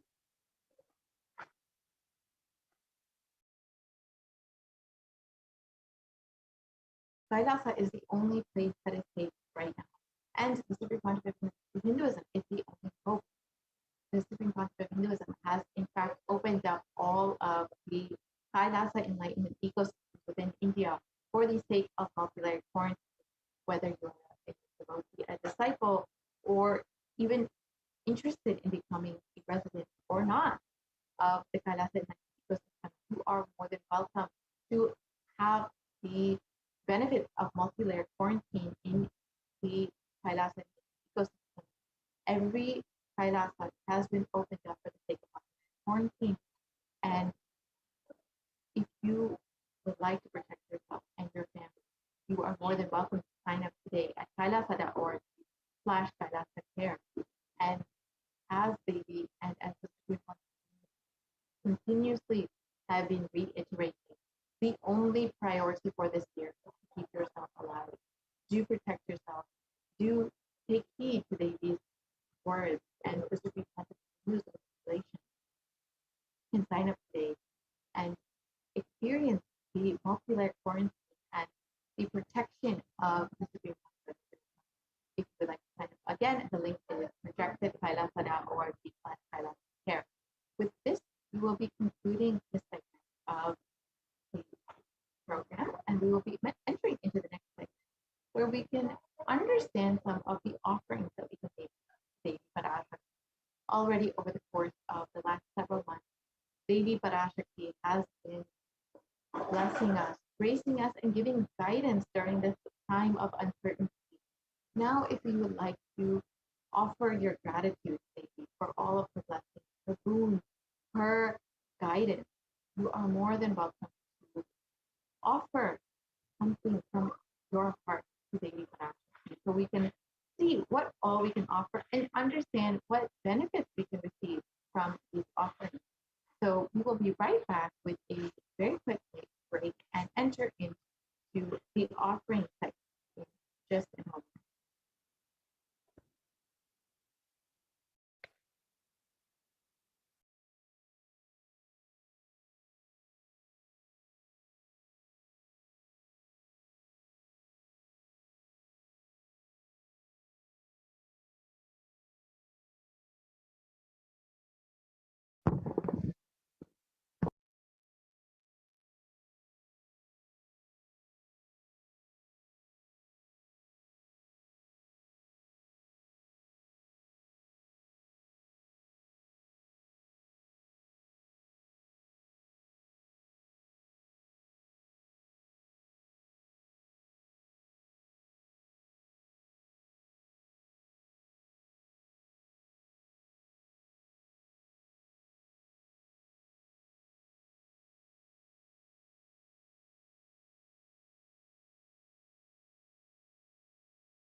Nityanandam, and welcome back to all of the viewers after that very quick break. Let us now proceed into the next segment of today's program.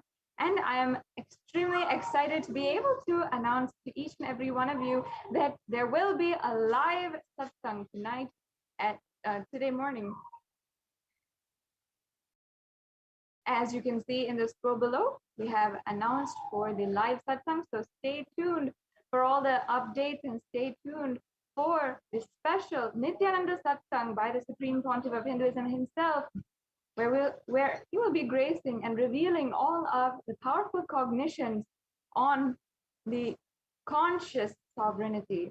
Let us now enter into this next segment on the offerings that you can make to Devi PARASHAKTI in continuation of this program. Yes, let's go on to the next slide, please. In the Hindu tradition,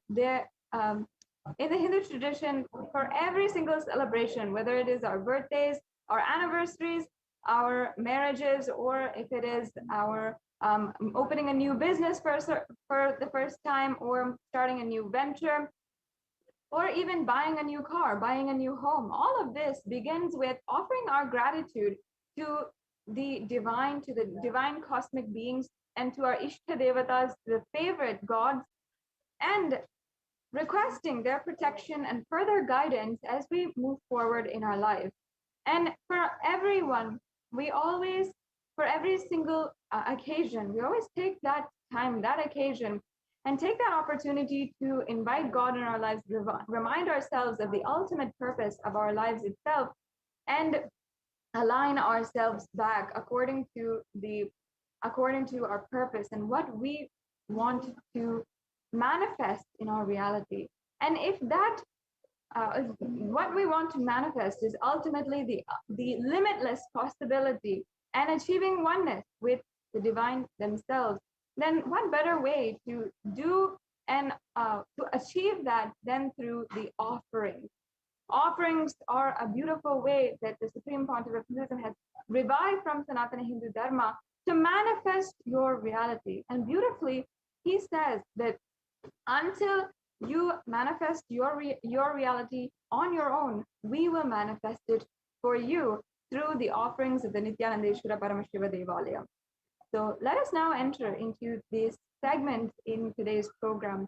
And we'll begin by laying the foundation and understanding the different significances and context of the various different offerings. And you'll see that for each offering, we have a reference from the sacred scriptures and where that offering is used, where Devi PARASHAKTI is referenced with, that abharana and how she is described. What is the significance behind that description, and what is the ultimate enlightening context? The beauty of it all is that it has such powerful cognitions that just listening and imbibing these cognitions deeply can make you understand and inspire you to achieve that ultimate oneness with Paramashiva, with Parashakti. So let us start with the significance of the divine element gold. And there are so many scriptural references for gold. And in the Atharva Veda, actually, it has the scriptural reference for gold where it talks about its virtues and its powers and even its association with long-lasting life. Today in popular culture, we always associate gold with long life and with immortality. In fact, we have, even so many different popular culture books and movies that always associate gold with long life and immortality. But there is a sacred and deeper component of what we are portraying today. In fact, in Sanatana Hindu Dharma, gold is present in all of the various scriptures, the Agamas, the Vedas, the Shrutis, Smritis, and the Itihasas and Puranas. In all the Hindu scriptures, it is abundantly displayed in the most auspicious and purest metal, which purifies our being. To the Hindu civilization, everything was built in gold and exchanged in gold, and even ritual fees were offered in gold bricks. When one was to be saved from life-threatening illnesses, gold was offered as a ritual fee, and gold was in abundance and used for weighing equivalent amounts of commodities, including cows. And kingdoms were built in huge doors of gold, and streets would have huge columns and huge archways made of gold, and even the horses and cows that lived in the civilization in coexistence were also adorned in gold.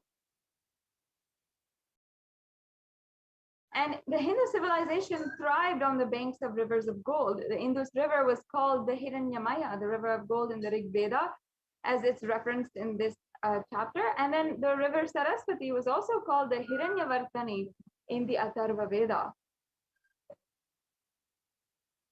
And gold is the supreme element for offering gifts to the ones you love and revere. And many of us, of course, know and recognize this. If we're talking about our significant others, when it comes around to Valentine's Day, for Mother's Day, for Father's Day, for their birthdays or their marriage anniversaries, whenever we want to offer a gift, we offer gifts in gold to place more value in that relationship.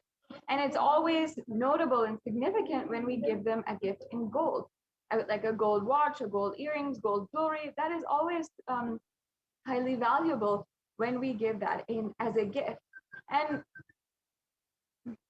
there's so much more as well that goes behind that because of the sacred significance of the offering of gold. And because the ancient Vedic rishis had understood the use of the element gold, they have so many more significances behind it. And that's why gold is literally used in all of the different aspects. The temples are constructed and paved in gold.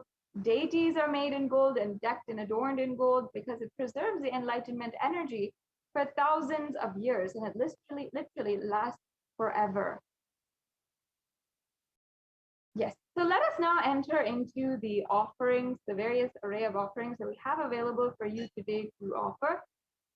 And once again, a reminder to all of the viewers that we have a live satsang today, and an exciting news for each and every one of you, that you should make sure that every single one of your family members, your friends, everyone whom you know is joining in right now. So I invite each and every one of you to share this program link and let us spread the news that there will be live satsang today by the Supreme Pontiff of Hinduism.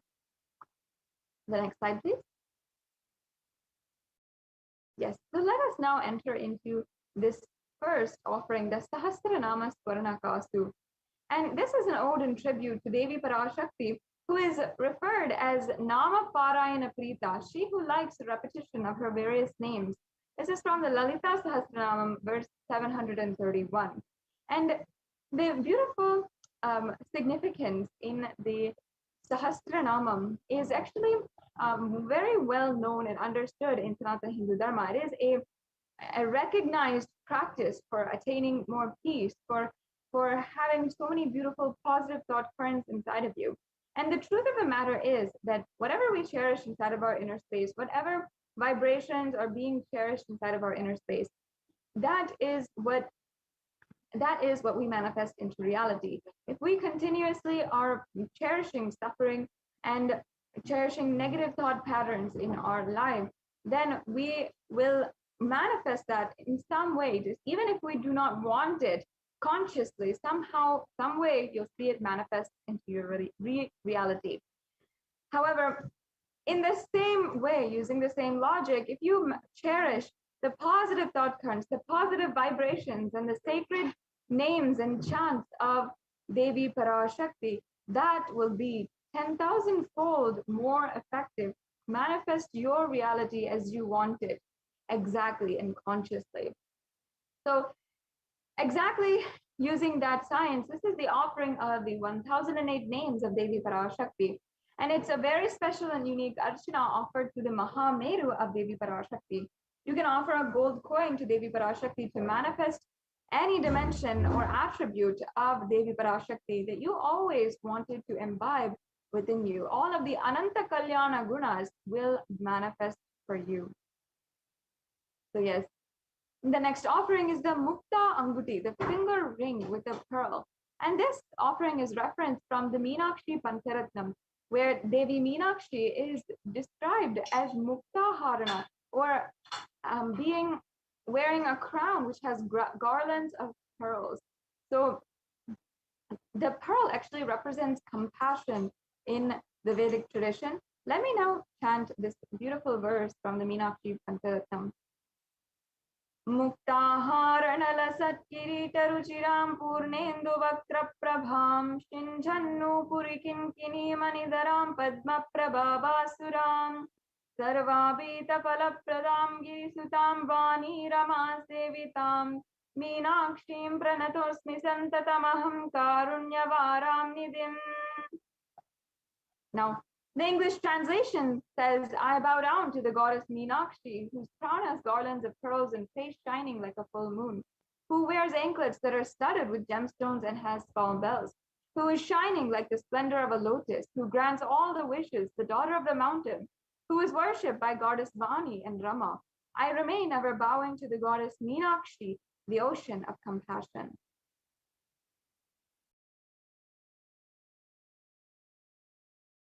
Now you can offer this finger ring with a pearl to the cosmic mother and experience the blessing and healing with your mother.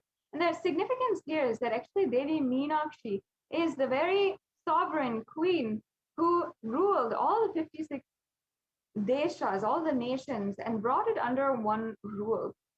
And this was the highest ambition, and therefore she manifested literally Kailasa on planet Earth. And through her compassion for humanity, she brought the next breakthrough for the whole humanity at this period of time. So the finger ring with a pearl being a symbol of compassion, you can offer this to Devi Meenakshi, the incarnation of Devi PARASHAKTI, and be granted with all of her compassion and bestowed with all of her blessings. Yes, let's now go to the next slide. Yes. So this next offering is the golden lotus, and here we have the verse from the Kamikagama, as you can see. Here it says, all the kalasas should be wound around with suitable thread and covered with new cloth, and they should be adorned with lotus flower made of gold.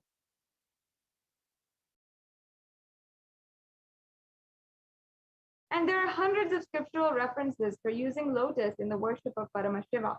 Almost everything in worship of the ultimate involves a consecration of deities of worship, or meditating, or the mudras and asanas used during worship involves a divine flower. And it is not just the lotus flower, but also the lotus leaf, the pericarp, the lotus petals. Everything is used in this worship. And that is why it's considered as a divine flower. In fact, the Shakti of Paramashiva is also considered as a lotus.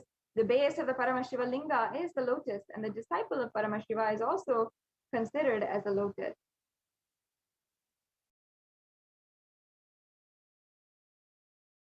And you can offer this golden lotus in any size you wish to express your gratitude and do the Tyaga, express your gratitude for the Tyaga, the sacrifice of the divine cosmic mother.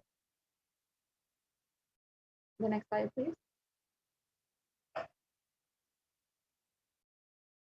And the next offering, as you can see here, is the Swarna Metti, the golden toe ring. And nowadays, a toe ring is a very popularly used jewelry piece, but actually it has its origin and source from Sanatana Hindu Dharma, because the oldest reference is here in the Saundarya Lahari, which was at least 1,000 years old. And we adorn the feet of Devi PARASHAKTI because her very toenails are said to be powerful enough to remove the darkness from your mind. And I'll just be chanting that verse now. Nakhadiditi samchana namajjana tamo guna padadvaya prabhajala parakrita saroruha. And the translation goes, you whose brightness from toenails destroys the darkness and ignorance from the minds of your devotees who prostrate at your feet, you whose brightness from your 2 feet overpowers that of the lotus flower.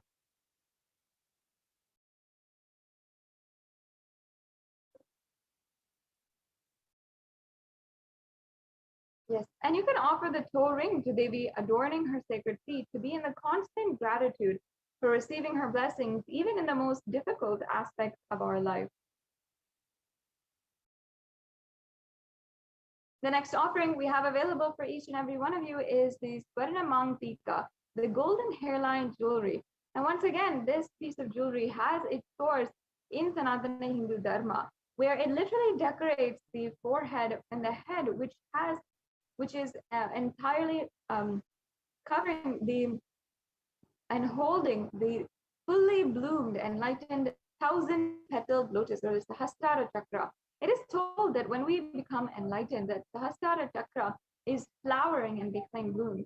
And here in the verse of the Saundarya Lahari, it says that Devi PARASHAKTI is literally Shuddha Sarabi Varshini, meaning she who makes the nectar flow in all our nerves from the Sahasrara, she who gives a very pleasant experience of the ultimate.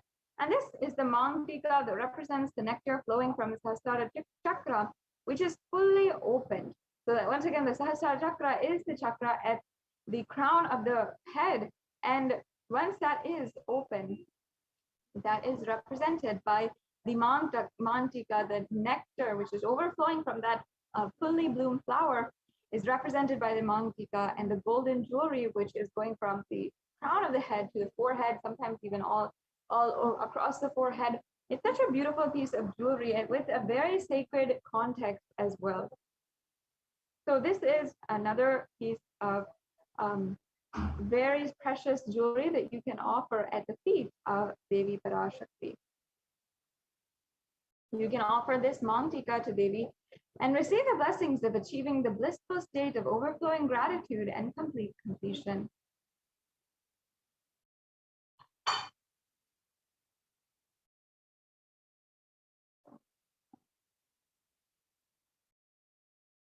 So as you can see here, we have various different offerings. We have 9 different offerings that are available for each and every one of you today. The E-Hundi offering and the Sankalpa chanting, which we are yet to go through. We'll go through in just a few minutes. We also have the Devi Sahasranama Kastu, the Mukta Anguti, the Swarna Padma Pushpa, the Swarna Mangtika, the Swarna Metti, and the Pratyaksha Pada Puja, as well as the Vastra Seva. And so that each and every one of you can be comfortable and you can offer these different offerings at the feet of Devi PARASHAKTI. You can ensure that you are offering something, but however much you wish, with various levels of offerings as well as different kinds of offerings. The E-Hundi offering is available also through the YouTube Super Chat as well. It's available in it's also available through the registration links, which you can see here as well. And you can ensure that you can make any offering that you like, anything that you feel is expressing your gratitude, and if you feel that you want to express your gratitude today, then you can make one of these offerings. The E-Hundi offering is an offering that you can make, and it is basically any kind of offering, any amount that you would like to make at the feet of Devi PARASHAKTI. And this is a ode and tribute to Devi PARASHAKTI, who is known as Bhakti Priya, the one who is the lover and adorer of all kinds of devotion. And literally, she just accepts that devotion that you have if you offer it at her feet, and she will accept it and unconditionally pour her love, everything that is in abundance to her, to you. And she'll do that without asking for anything or without even having any kind of vested interest. So you will see how that manifests in your life. You can offer this this E-Hundi offering, and it's available for you to do through the YouTube Super Chat. Many of you are joining in through the YouTube Super Chat, and you will be able to see in just a few minutes how you can offer that as well. And there's a beautiful verse describing Devi PARASHAKTI from the Lalita Sahasranamam. Yes, we'll go through the links now as well. And there's a beautiful verse where it describes Devi PARASHAKTI as Bhakti Priya, Bhakti Ghamya, Bhakti Vashya, and Bhayapaha, meaning she is the one who accepts all the different types of emotion, and she is the lover of true devotion, and she will literally take away all the different types of fear that you have in your life. So it's a very powerful statement that is being made here.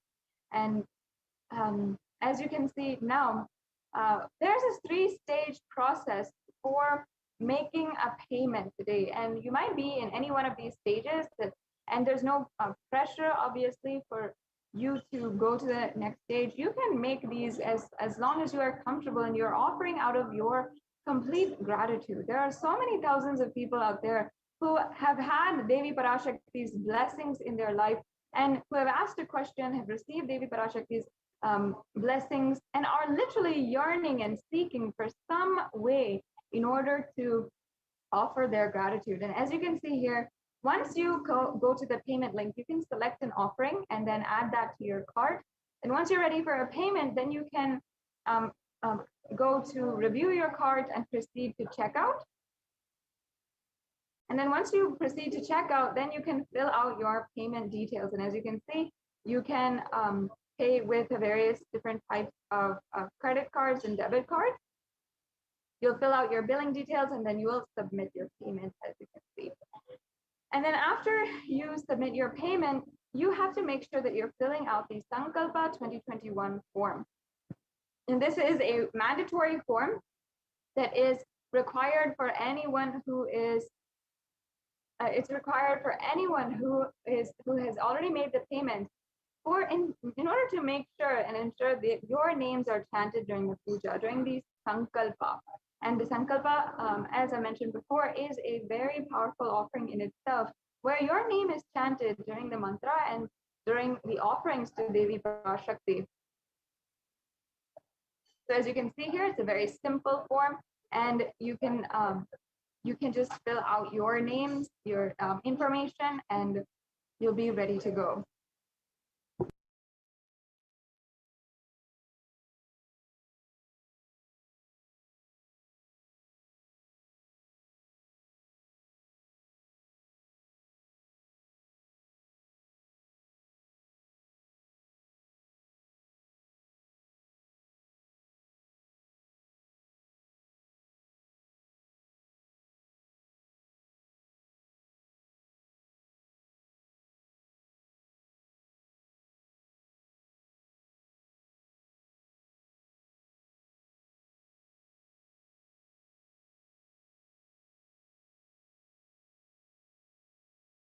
Yes, so as you can see here now, if you are interested in making an offering, but you might not have the resources at the moment, you might not have the money or the time or any kind of resource at the moment to make an offering, then you can fill out this registration form and ensure that you are signed up, and you can get more details. You can get more details for the payments, or you can sign up for receiving notifications as soon as there are openings for new offerings. And for every different festival, for and so many different occasions, new offerings are opened up and different ways that you can express your gratitude. So it's always available for each and every one of you to fill out, as you can see. And you can make your intention today and start taking the steps towards literally manifesting your oneness with Devi Parashakti through this way. Yes. And now briefly, let's go over how you can make a donation through the e-hundi or through the YouTube super chat. So once you are on YouTube, you should be able to join the Kailasa's SPH Nityananda YouTube channel. And once you are joined as a member of the YouTube channel, then you can go to the right-hand corner of the chat, and then there'll be a $sign. You press that, and you can choose the YouTube super chat or the YouTube super sticker, and you'll be able to see exactly what you want, what kind of donation you want to make, and it'll help you proceed with the next steps. You can either pay through credit card, debit card, and there's also an option to pay through PayPal. So if that is an option for you and that's more easier for you, then this is the way to go to make an offering today. So yes, now we are starting the live satsang, and we're going to be preparing for the live satsang, which is happening in just a few hours, and I'm sure many of you are tuning in right now and eagerly awaiting the presence of the Supreme Pontiff of Hinduism. Let's briefly go over the different questions you can ask, and during this time, during the live satsang, you can ask questions directly to the Supreme Pontiff of Hinduism, and out of his grace, compassion, he might just answer you directly during the live satsang. So we can go back to the previous slide. Let's start with YouTube. And as I was saying, the chat is open to anyone who is a member of the YouTube channel. So you can go to Kailasa's SPH Nityananda YouTube channel, as you can see here, and go to the official YouTube channel and join as a member. There's just a few step process to join as a member of the YouTube channel, and then you can ask any kind of question in the comments section. So as you can see, you can ask your questions there, and it'll be scrolling through. Many people will be commenting. You don't need to ask your question more than once, and you can always ensure that you're asking your question out of complete sincerity for the further and guidance for your spiritual journey. I know many of you have questions about conscious sovereignty, how to manifest it in your life. What are the different ways, and maybe perhaps some of the obstacles that you are finding? You can ask your questions in the comments section, and yes, you can ask your questions in the comment section, and you can also ask for prayers and requests for the blessings of the Supreme Pontiff of Hinduism during this time as well. Yes, let's go on to the next slide. The next option that we have here is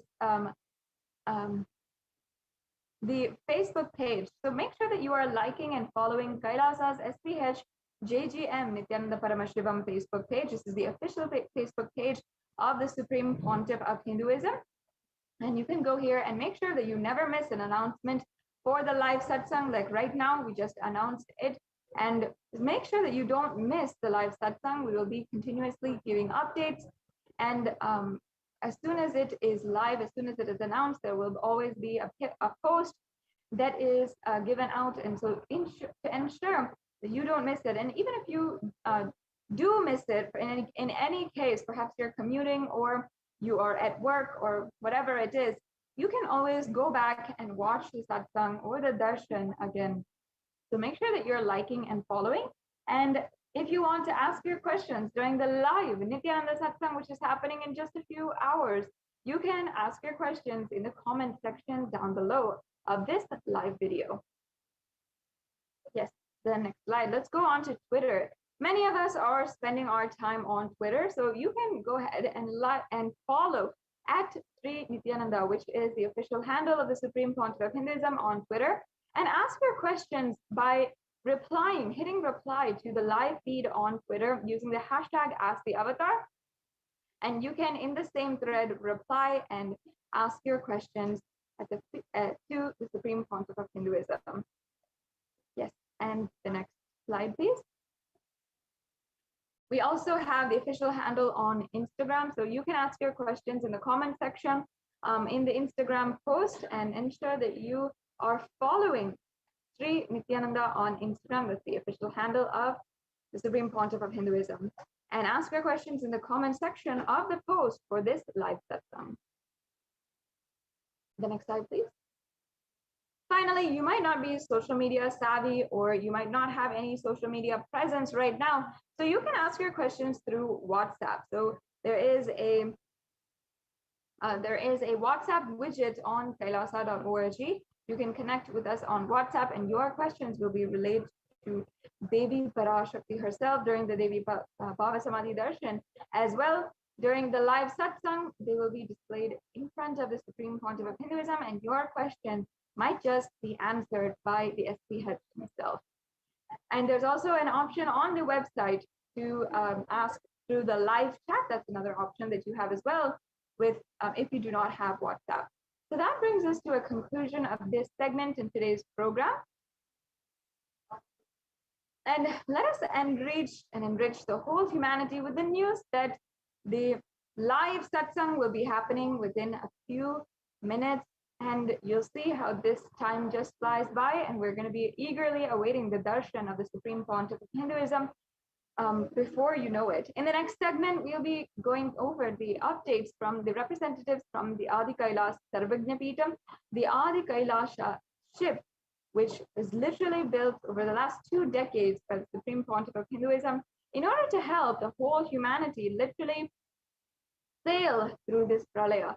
So joining with us now is a representative from the Adi Kailasa Sarvagnya Peetham in order to share with us about the updates from the multi-layer quarantine center that is open in Adi Kailasa Sarvagnya Peetham, as well as 13 other Adhinam monasteries in India to help find and mitigate the extreme effects of the pandemic that is ongoing currently in India. Yes, so this brings us to a conclusion of this segment. We'll now be proceeding on with the next segment in today's program after a very quick break.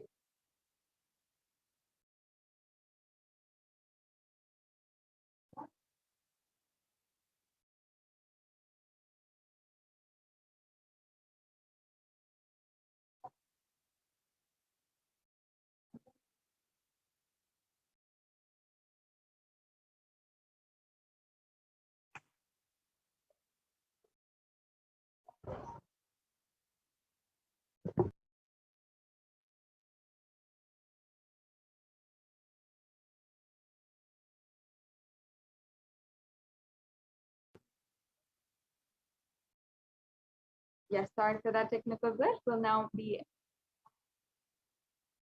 be proceeding into the next segment. We have Ma Dayame Swami ready and joining up with us right now in order to give us the latest updates from the Adi Kailasa Sarvagnya Peetham on the multi-layer quarantine campus and the Kailasa Center, which is open now as a practical solution for the ongoing COVID pandemic. Thank you, Ma Sadashivapriya. Nityanandam, everyone. So let us enter into the next segment. So from the Kailasa's multi-layered quarantine opportunities in India during the COVID-19 as a practical solution resulting in health, joy, and bliss. With the blessings of the Supreme Pontiff of Hinduism, Jagat Guru Mahasannidhanam, His Divine Holiness Bhagwan Nityananda Paramashivan's blessings, Kailasa Department of Enlightened Civilization presents. So let's start with the Sadguru Vandanam. Nityanandam Paramasugadam Kevalam Jnanamurtim Dvandvatitam Gagana Sadrusham Tattvamasya Dilaksham Ekam Nityam Vimalamachalam Sarvadi Sakshibhutam Bhavatitam Trigunarahitam Sadgurum Tam Namami.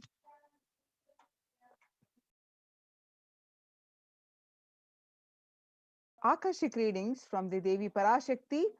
On various occasions, Devi revealed that due to the pandemic, how the world is going to suffer with the especially the mental issues. And the state of the world reports across the world confirming the same. So on revelations to the word by Devi PARASHAKTI on 5th June 2021, and Devi revealed that not only people dying in crores, financial and mental retardness, you will also see the minds getting collapsed. Freedom from all this suffering is the life of living enlightenment. First, prevent yourself from this deadly corona. Oh, people, do the job of saving your life as first priority. Listen properly, people. The only way to protect yourself from this overflowing cosmic pralaya and from the demonic people who search for destruction for themselves and for others because of pralaya, go to Adi Kailasa, getting shelter at the feet of Paramashiva. Save yourself from corona and death. economic crisis and mental collapse that is formed because of corona, save yourself and move towards living enlightenment. Move toward Paramashiva, Paramporul, doing yoga and tapas. Doing seva to all the devotees of Paramashiva, live a good life. Just for that, I have opened the doors of Adi Kailasa. For those in the universe, not only human beings, as even Siddhas, Jnanis, and Yogis have come and doing penance in Adi Kailasa. For everyone who come, goodness, prosperity, Jnanam, and Yogam will overflow. Do not have fear, bliss is there. Do not have worry, I will protect with goodness. Just for that, I have opened the doors of Adi Kailasa. For all those in the universe, and not only human beings, as even Siddhas, Jnanis, and Yogis have come and are doing penance in Adi Kailasa. For everyone who come, goodness, prosperity, Jnanam, and Yogam will overflow. Do not have fear, bliss is there. Do not have worry, I will protect with goodness. Happiness is there. Enlightenment is there. Do not have fear, bliss is there. I am solving sufferings. I am the Samayapurattu Kannattal who comes and helps at the right time. Revelations about the mental health issues by Devi PARASHAKTI on 5th June 2021. We just saw the glimpses of that. Now, and the media articles confirming the same on 6th June 2021. The psychiatric symptoms like depression, anxiety exhibited by the COVID-19 patients, according to a new study, neurological symptoms like depression and anxiety are also showing to be the common in those who have contracted COVID-19, even in more mild cases.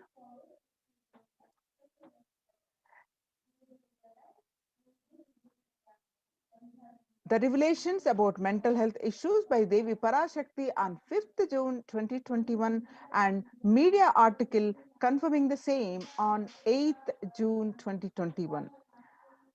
The impact of COVID-19 on the mental health of US college students, BMC Psychology published online on 2021 June 8th.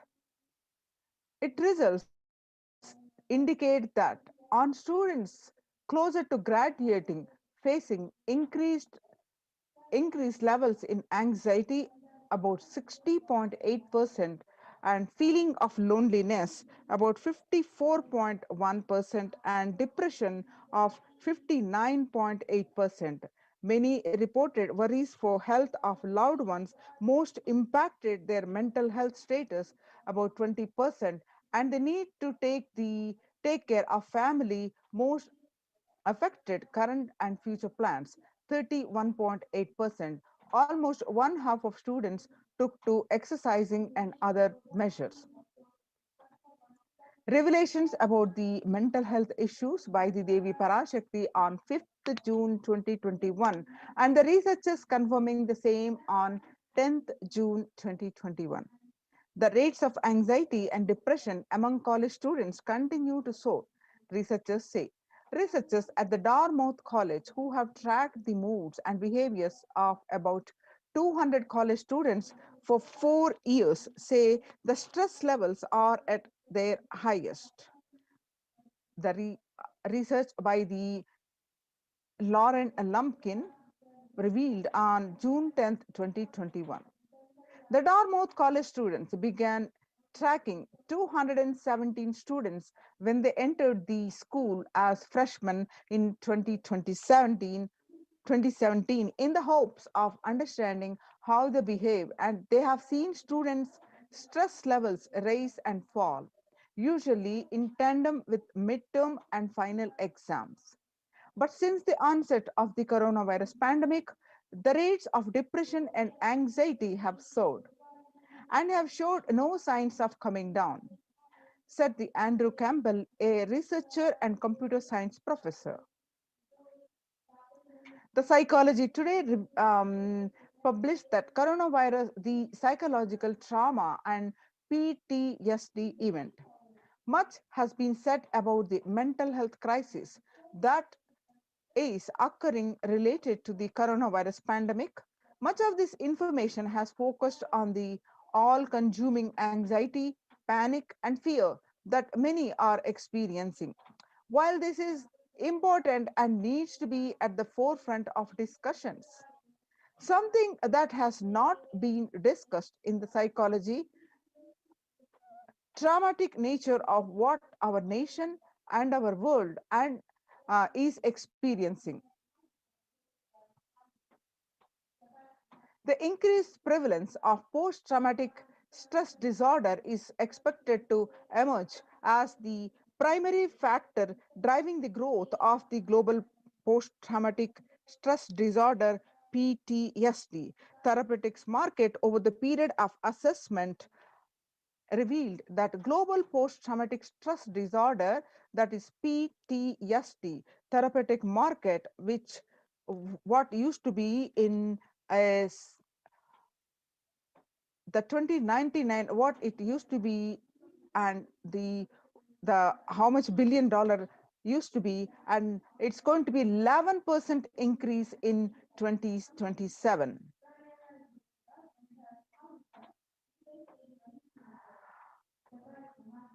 The CNN published that there is a high prevalence of mental distress and countries across the globe due to the coronavirus pandemic, especially among healthcare workers and children. According to the United Nations and the World Health Organization, the impact of the pandemic on people's mental health is extremely concerning. The World Health Organization Director, General Tedros Adhanom, said in a news release recently.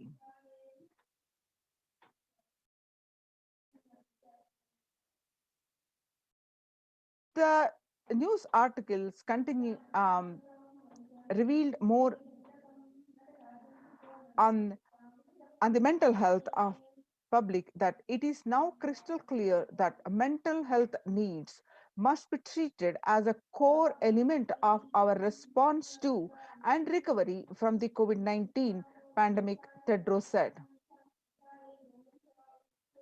Yoga improves mental, spiritual, and physical health. People who practice yoga experience less anxiety, less depression, and fewer symptoms of post-traumatic stress disorder. Yoga also improves well-being, including increased gratitude, relatedness, acceptance, centeredness, empowerment, and self-esteem, the compassion and self-awareness and hope. Yoga can help us to manage stress and self-regulate, an important tool in the current time. We are all equipped with the innate coping of strategies for responding to stress, but sometimes our stress responses can become out of balance. We are living in a world that regularly activates our sympathetic response, that is, our body's way of responding to stress, sometimes called flight or fight. This is balanced by our parasympathetic response, the way our body helps us rest and relax. Yoga can help bring our parasympathetic response back online and allow us to find balance. Activating our parasympathetic response brings us into a more restful space and allows us to find calmness, connection, and compassion. The deep mindful breathing of yoga and meditation stimulates the vagus nerve, which activates the parasympathetic nervous system and supports self-regulation and stress management. Yoga can be a valuable tool for self-care, especially in challenging times. Yoga is now being used as an empirically based treatment, often in combination with other interventions, with benefits for both physical and mental health. Many clinicians are recommending yoga as it may help support the effectiveness of the traditional treatment approaches. Psychology Today published that when we actively choose a tool of self-care, we better equip ourselves to survive and seek resilience in different circumstances. While it is but one tool, yoga offers the potential for connection and well-being even in those challenging times.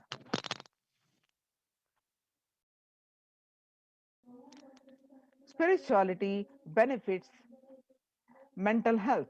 Research shows that individuals have better mental health if they belong to a particular community or have religious beliefs. Spirituality can help people in many ways. First and foremost, spirituality or religion can help find meaning in their lives, which is instrumental in improving one's mental health.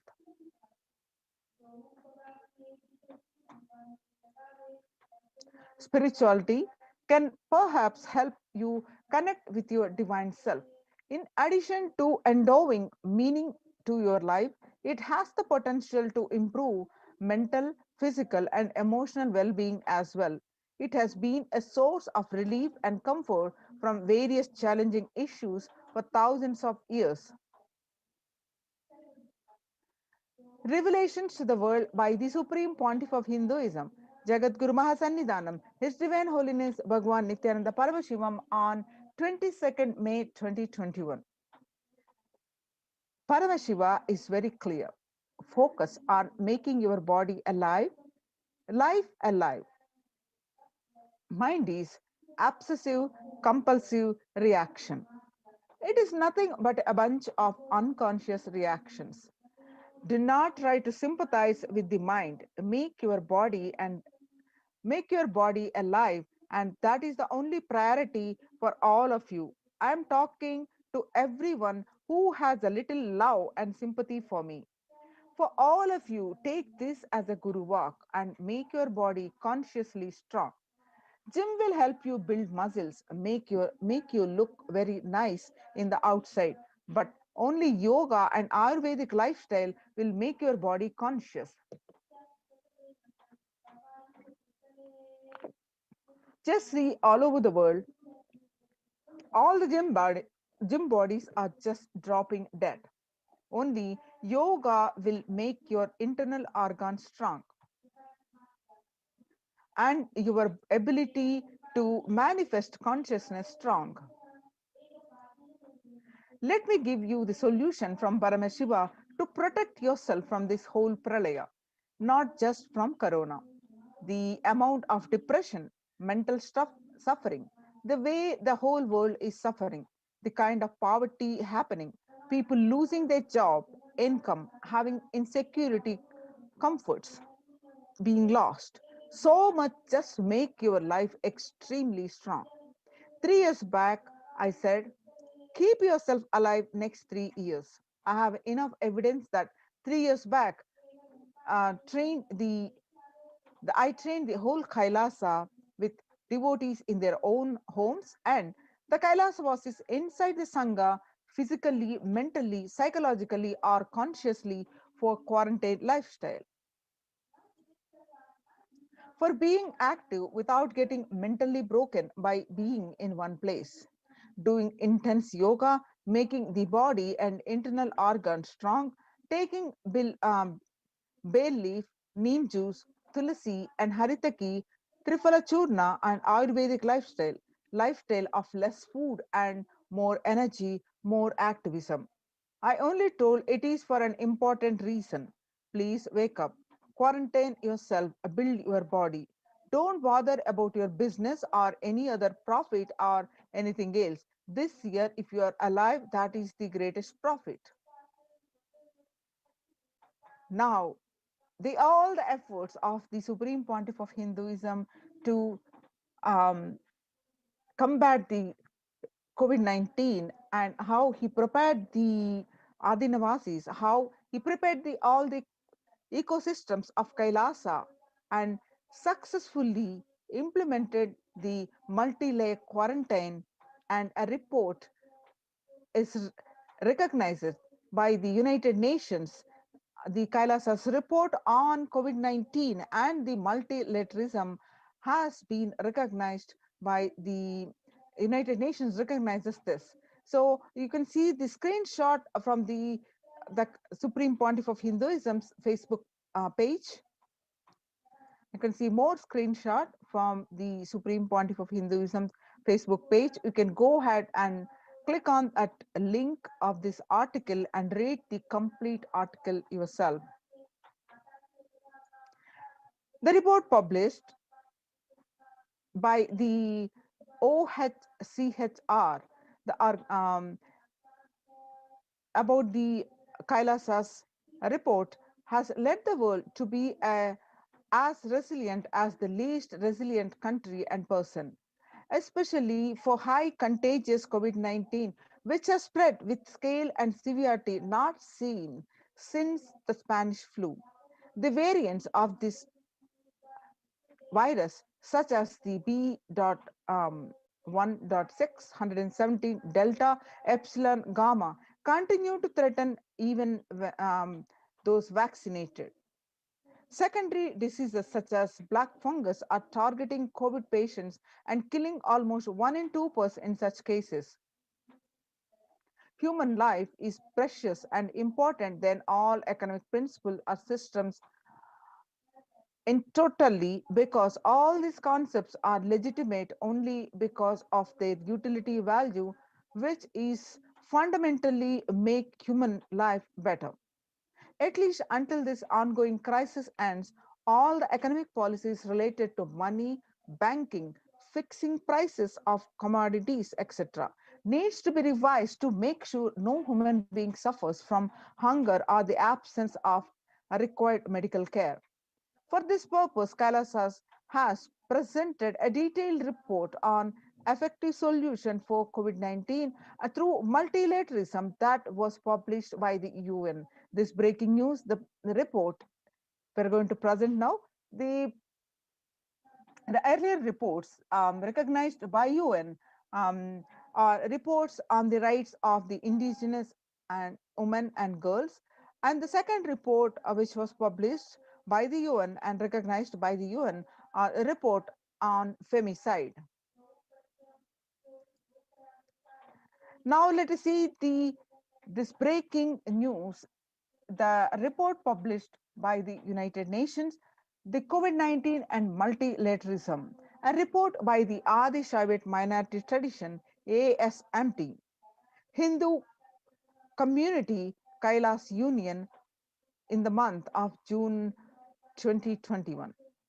The introduction, key factors are globalization of disease has led the world to be only as resilient as the least resilient country and person, especially for highly contagious COVID-19, which has spread with a scale and severity not seen since Spanish flu. The variants of virus such as the B.1.617 Delta and Delta plus Epsilon Gamma continue to threaten even those vaccinated. Secondary diseases such as black fungus are targeting COVID patients and killing most of the patients. Second, distorted policy decisions and conflicting principles can lead to polarizations amongst the nations and within, leading to various extremes, such as the hoarding of vaccines in some places, the wastage of vaccines in others, and an unaddressed shortage of vaccines globally. The pandemic has exposed to fragility of the global system. The disruption of the supply chain is especially worrisome for essential food supplies, which disproportionately affects the already most vulnerable situation. The lockdowns have brought the global economy into crisis, bringing recessions and worsening employment rates. The frequent lockdowns and the ongoing threats of famine, especially in countries where employment is predominantly informal, are exacerbating worries that starvation may cause more suffering than the virus itself.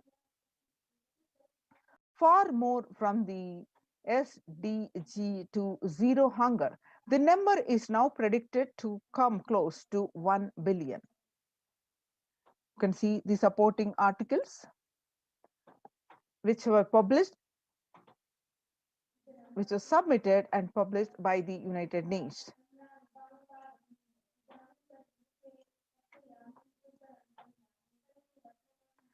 Now, as per Hindu principles, the world, including the economy, evolves through 5 phases: the creation or growth, sustenance or stagnation, recession or revitalization, reinvention, and breakthrough.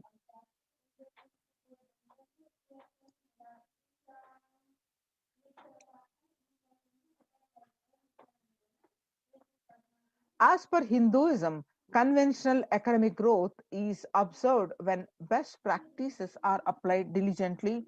However, during times of crisis, lead us to the 4th and 5th phases, wherein the need to reinvent and deliver a breakthrough becomes both a survival need and an opportunity to surpass any means and measures of conventional economic growth.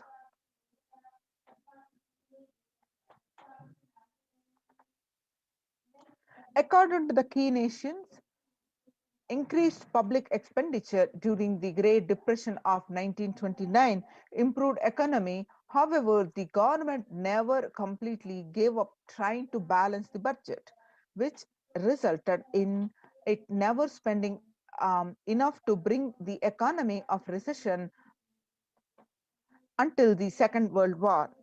Similarly, the current crisis requires governments to temporarily discard trying to balance the economic interests that compromise quarantine, safety, and put human life at risk, and rather reinvent their economic strategies and multilateral coordination for benefiting during the subsequent breakthrough period after the end of the crisis. The Hindu multilateralism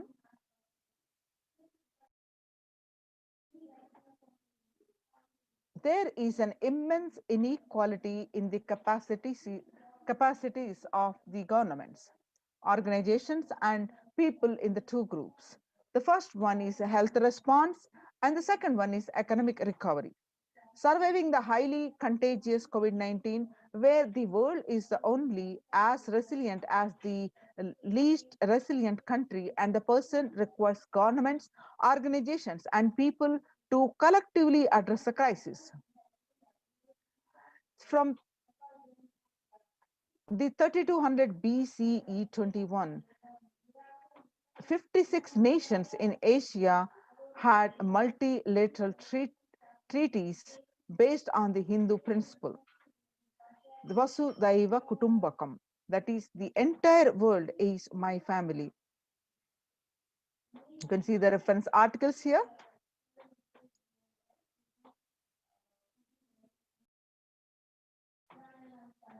It provides the sustainable community livings with multi-layered quarantine.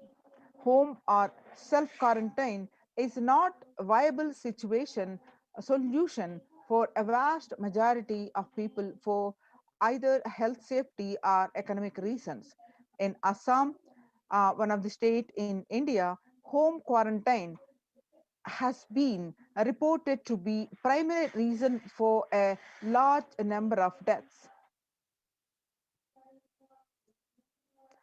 In some places, governments have moved people out of home quarantine to COVID care centers.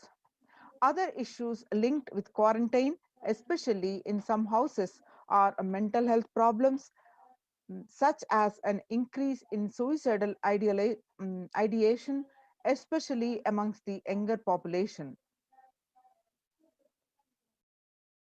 This requires friendly quarantine setups which are self-sustained and sufficient in terms of food stock and supplies, recreation, employment, education, etc. In India, state governments have attempted to provide free and paid solutions which face various challenges related to hygiene, exorbitant pricing.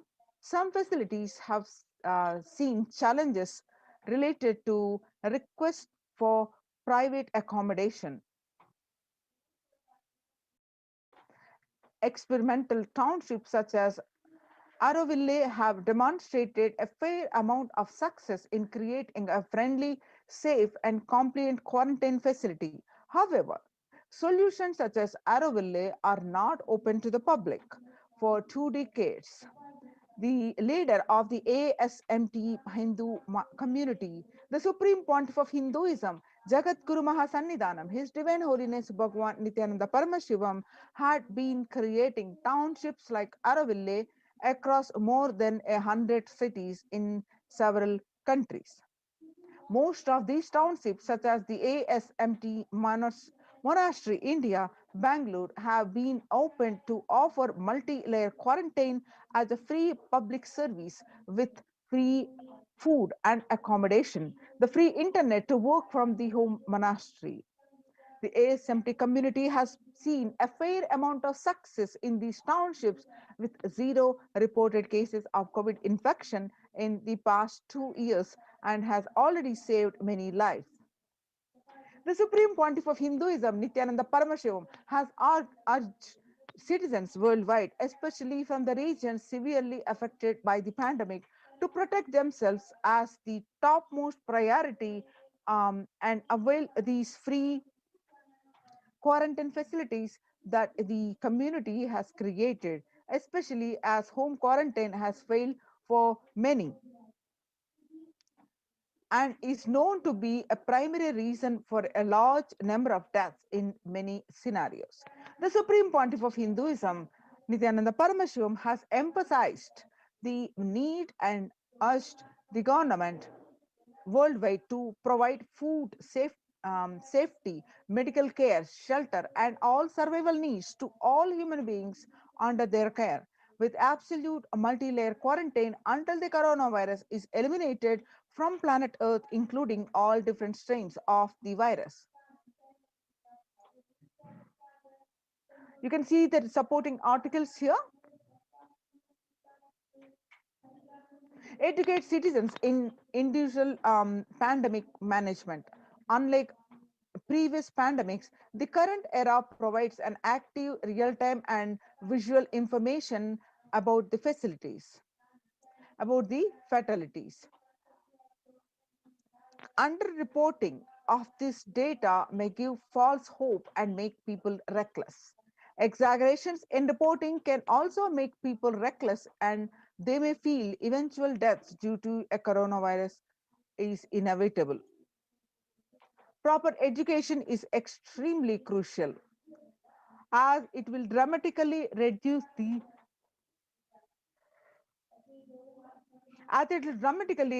number of deaths and reduce the challenge of death healthcare systems. Alcohol related deaths have hit a high record during this pandemic, and the long post-lockdown liquor lines are some extremely worrisome issues regarding which people need to be educated as a top priority. People need to be given confidence in their life and security about their future for them to stop behaving recklessly or fall into depression and commit suicide. Leveraging the best of the different economic systems based on charity, barter, and money. Ancient Hindu economic treatise by Paramashiva, primordial Hindu divinity, describe 3 kinds of economic systems and their principles. The first one, the for things do not perish by sharing, such as education and knowledge. Paramashiva recommends that no fee be charged. And second, for survival needs such as food and healthcare, barter and charity are recommended. Third, for other infrastructure, all other infrastructure development works, services, and commodities, gold and environmental currency based transactions are allowed.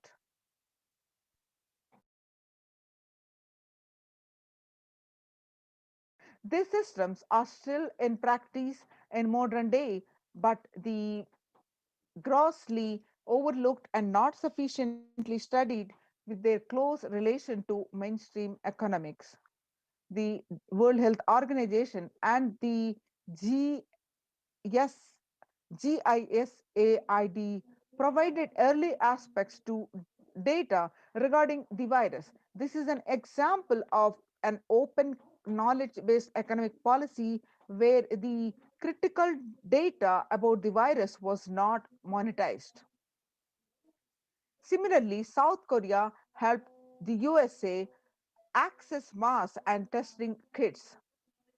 And there was a hope that this would lead to a reciprocal arrangement in terms of vaccines, which is like a barter-based model allowed in food and healthcare.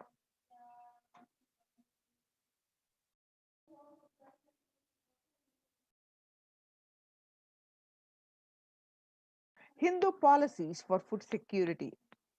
A highly effective concept for ensuring food security in ancient Hindu nations was that of food grain banks.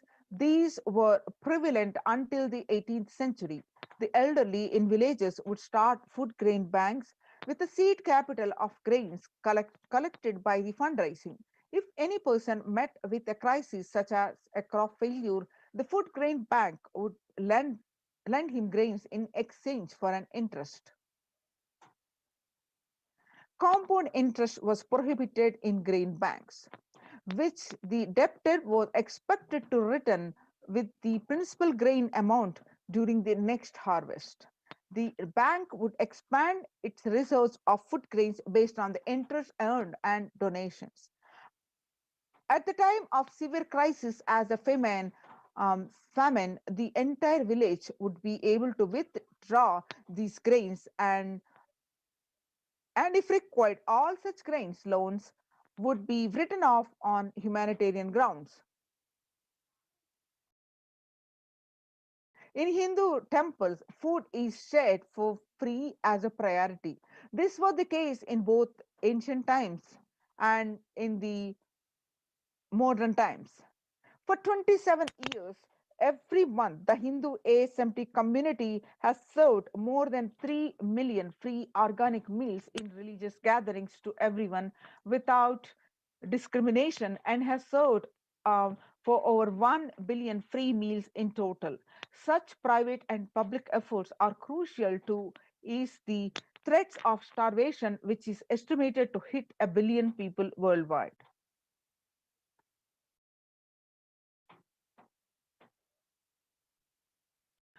Monitor global health. The crisis requires the governments to take aggressive, proactive measures to monitoring health. The smartphone applications have been used by government that are based on health code health code color systems that categorize individuals into three color groups based on their health status and travel history, and then determine whether they need to be quarantined. You can see the supporting articles as part of the document that was submitted.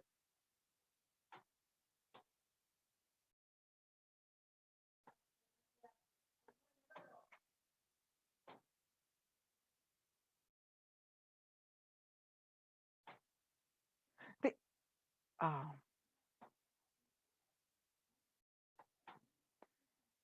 the traditional medicine in Hinduism, nature and planet are respected as the living divine mother energies capable of providing us with all our survival needs, the food, medicines, etc. Through traditional medicines such as TCM and Ayurveda are effective in addressing COVID related issues. And the few years ago,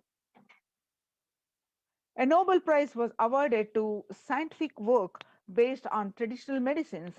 The mainstream Western medicine has chosen to characterize the Ayurveda as a pseudoscience and TCM as unscientific. The traditional medicines In Hinduism, nature and planet Earth are respected as living divine mother energies capable of providing us with all our survival needs, the food, medicines, etc. Through traditional medicines such as TCM and Ayurveda are effective in addressing COVID related issues. A few years ago, a Nobel Prize was awarded for scientific work based on traditional medicine in mainstream Western medicine has chosen to characterize Ayurveda as pseudoscience and TCM as unscientific. Such demeaning of traditional medicine systems have led nations to consider taking defensive unilateral decisions to protect with their interest. The outright rejection of traditional medicine is not wise, and such policies should be revisited, especially as these medicinal systems are time tested and have kept people healthy for several generations. Kailas Union recommends governments worldwide provide solutions like Kailas's Hindu medicinal care, which includes completely free of charge services such as Ayurveda, yoga, Siddha, and Western medicines, and the multi layered quarantine for complementing their ongoing public health efforts.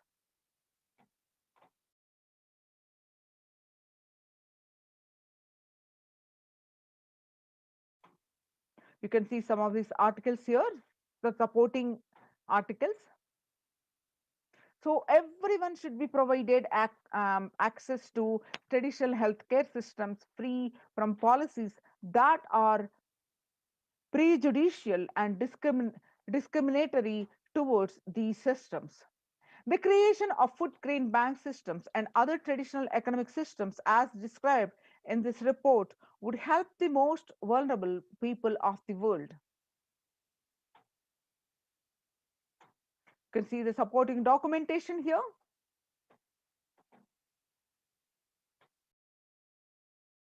So join now and protection in these production centers.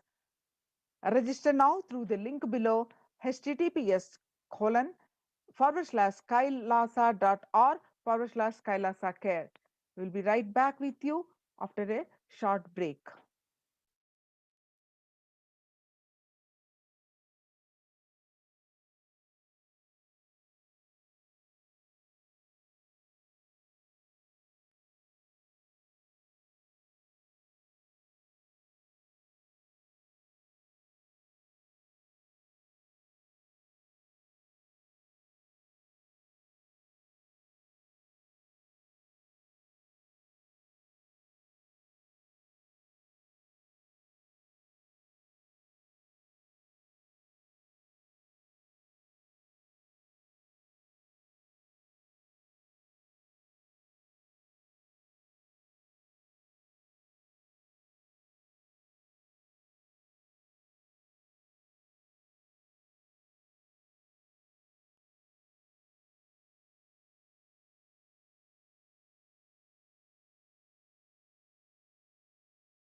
Now let us see the Kailasa's Department of Enlightened Civilization presents the Kailasa's de facto spiritual embassies, COVID care protection centers, which have successfully implemented and running by the Supreme Pontiff of Hinduism, Jagadguru Mahaya Sannidhanam, His Divine Holiness Bhagwan Nityananda Paramashivam. Let us see some more statistics. Across the world, the younger adults are more likely to report symptoms of anxiety and or depressive disorder during the COVID-19 pandemic. The young adults who are ages at 18 to 24 are at the most affected of these anxiety and depressive disorder, which is 56.2%, and the ages 25 to 49, 48.9, and ages 50 to 64 of 39.1%, and ages 65 about 29.3%.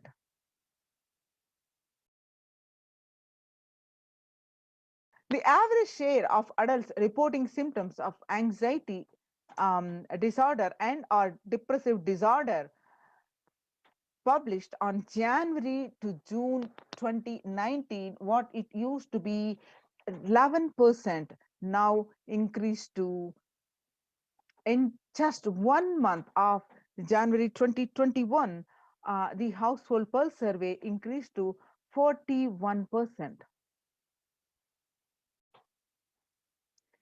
Share of adults reporting symptoms of anxiety and or depressive disorder during the COVID-19 pandemic by age. The ages 18 to 24, 56.2, and ages 25 to 49, 48.9, and adults ages 50 to 64, 39.1%, and adults age 65 plus are 29.3%.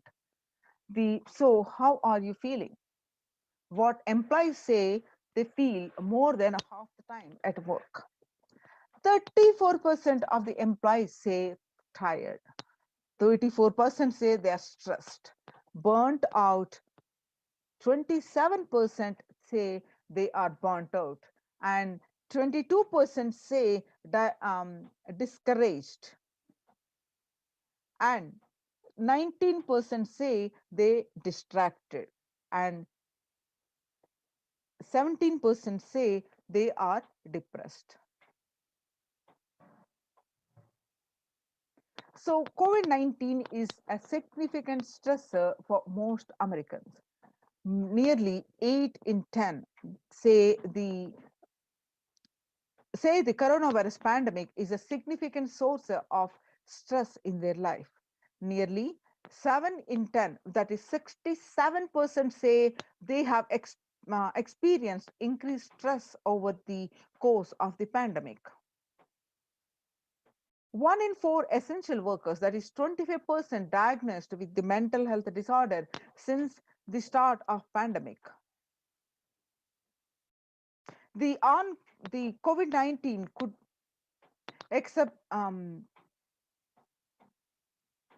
exacerbate doctors' existing mental health burden. More than 60,000 US healthcare workers have contracted COVID-19 and 300 have died. Of the healthcare workers who treated patients during China's COVID-19 outbreak, 50% showed signs of depression and 45% showed signs of anxiety, according to preliminary research. Self-reported mental health among pregnant women, new mothers, before the COVID-19 pandemic, the depression, what it used to be 15%, now during the COVID-19 pandemic, it increased to 40.7%. And the anxiety, what it used to be before COVID-19 pandemic, 29%, now during the COVID-19 pandemic, it increased to 72%.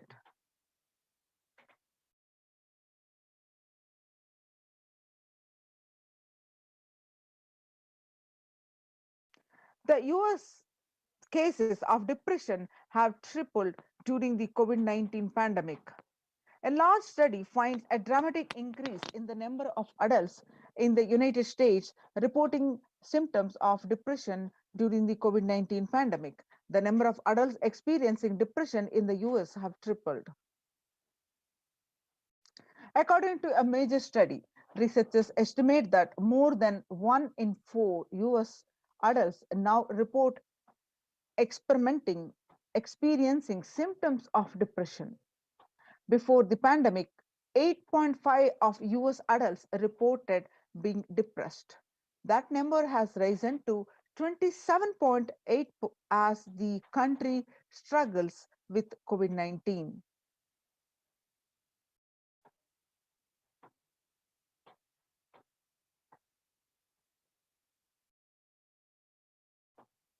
US cases of depression,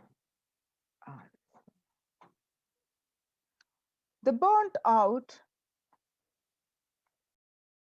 the COVID-19's impact on mental health, the young workers hit the hardest. Ages 22 to 25 reports 89%, literally practically everyone. Ages 26 to 37, 83%, and ages 38 to 54, about 73%, and ages 55 to 74, about 62%. Now let us see the Kailasas, the contributions from the Kailasa Department of Human Services with the blessings of the Supreme Pontiff of Hinduism. Kailasa Department of Religion and Worship, the Department of Human Services, and each of the Kailasa's temple ecosystems consider the right of happiness to be the highest fundamental right of all humans, in fact, all beings. The ultimate goal for Hinduism and Kailasa, led by the Supreme Pontiff of Hinduism, Jagadguru Mahasannidhanam, His Divine Holiness Bhagwan Nityananda Paramashivam, is the material and spiritual well-being and prosperity of humanity. Kailasa is a place where the everything related to superconsciousness is revived. All the sampradayas, all the spiritual ecosystems created for enlightenment will be revived and established in such a way it never gets lost again. Therefore, they are there forever serving the humanity. Let us see some of the glimpses how the Supreme Pontiff of Hinduism revived the temple ecosystems across the globe. So let us see some of the glimpses from the Adi Kailasa Sarvajna Peetham. The pictures that you're seeing are taken on 21st October 2006. Following a meditation under the sacred banyan tree, the Adi Kailasa, the peacekeepers of Kailasa, along with the children of the Nityananda Gurukul, celebrate the auspicious occasion of the Deepavali. The peacekeepers of Kailasa and participants of the Paramashivoham meditation workshop take part in the celebrations of a traditional flag hoisting ceremony, which is the picture is taken on at the Adi Kailasa, Bidadi, Bangalore, on 22nd November 2018. You're seeing the pictures on where you find the Supreme Pontiff of Hinduism conducting the Nityananda Spurana Convention, which is also called the Live Bliss Program Level 2, a meditation workshop, Chennai, India, where you find so many thousands are attending this program. The pictures that you're seeing are from where the Supreme Pontiff of Hinduism conducting the Nityananda Spurana Convention Live Bliss Program Level 2 at the St. Peter's Engineering College, Chennai, India. The picture is taken on 17th December 2016, where you find the Supreme Pontiff of Hinduism himself conducting the program, and thousands of devotees are watching this.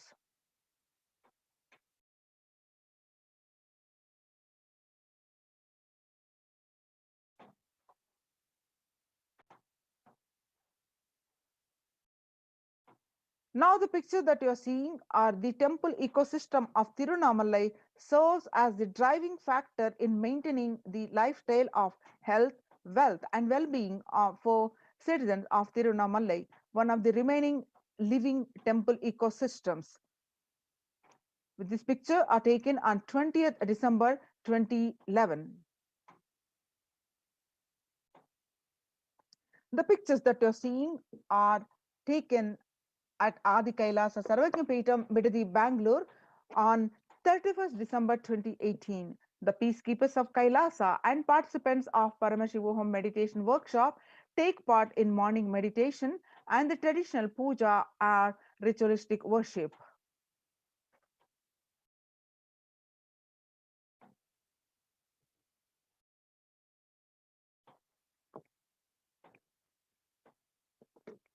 The pictures that you're seeing are again from Adi Kailasa Sarvajnapeetam.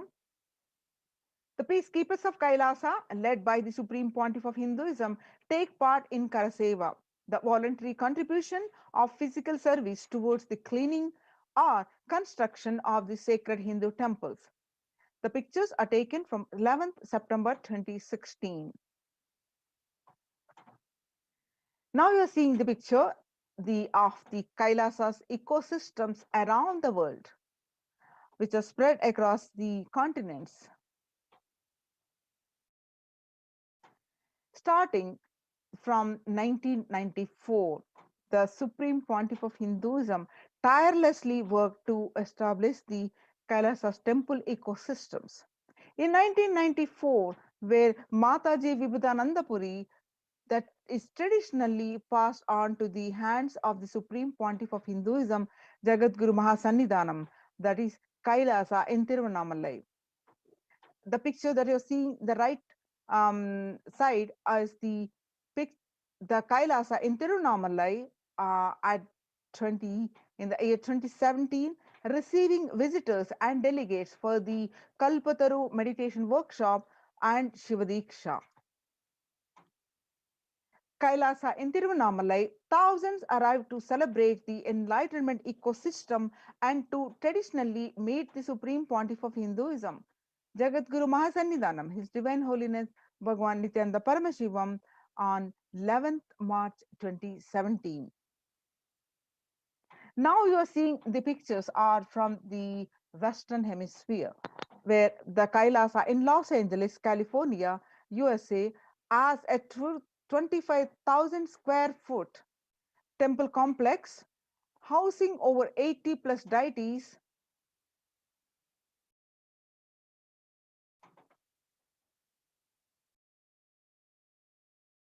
It is one of the largest Hindu temple ecosystems of the West.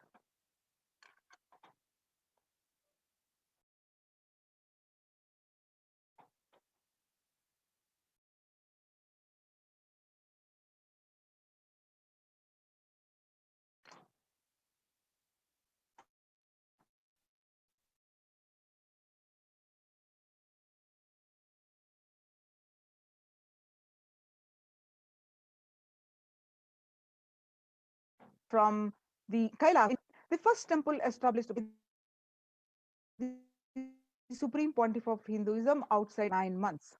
The chief presiding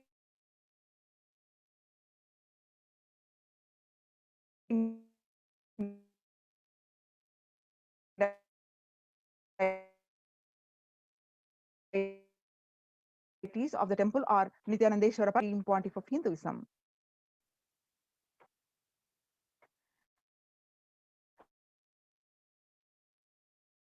Kailasa in Seattle, Washington, form of Ganesha,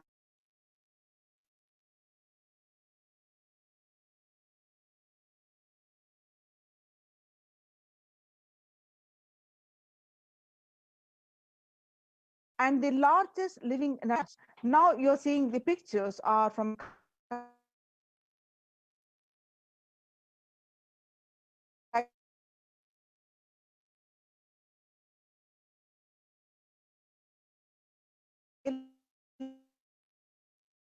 Kailasa in San Jose, Nityananda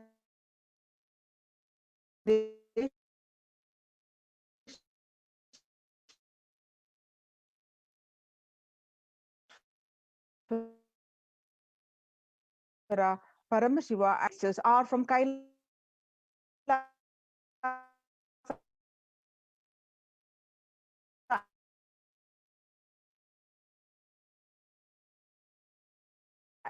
in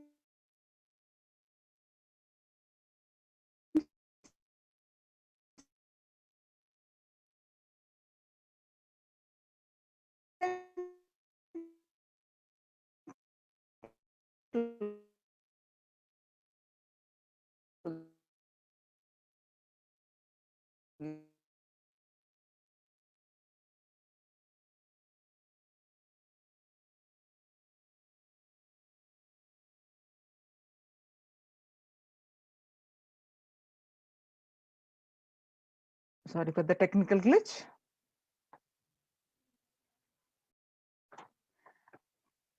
The Kailasa in Phoenix, Arizona, home to over 21 deities and with the temple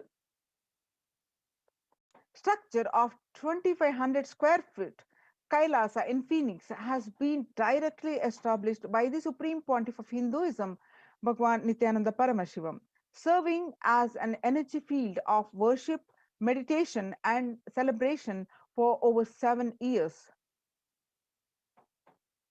The Kailasa in Houston, Texas, they formally inaugurated in 2017. The Supreme Pontiff of Hinduism has declared Kailasa in Houston as the Parihara Sthala for all the Navagraha doshas. Kailasa in Toronto, Canada, inaugurated on July 2011. Kailasa in Toronto is the only Hindu temple in the West with all the 63 Naimanas and the 18 Siddhas residing as deities. The temple deities here are seated in exactly as they existentially preside in Kailasa around the Paramashiva, the primordial deity of Hinduism. Some more pictures are from Kailasa in Toronto, Canada. Active and alive. From 2011 onwards, Kailasa in Toronto has been blessed to radiate the super consciousness energy of Kailasa. This temple ecosystem goes on providing various temple services to the community such as Annadan and traditional Hindu ceremonies.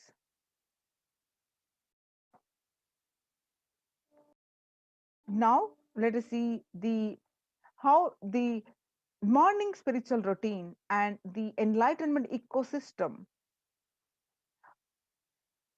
with these blessings of the Supreme Pontiff of Hinduism, how these are successfully implemented in these de facto ecosystems of Kailasa, and the participants are getting the shifts after practicing these morning spiritual routine and various other practices, the shift in their physical, mental, and overall well-being.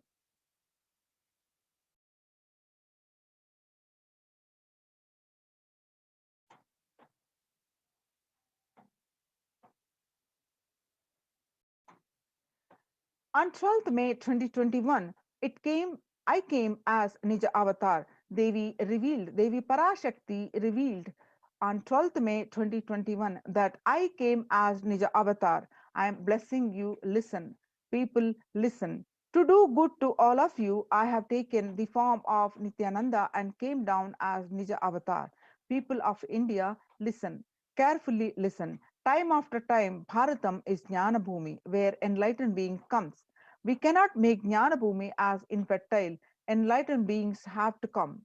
They have to live and it has to flower. Few hypocrites, because they are stuck in delusion, we cannot sacrifice the world.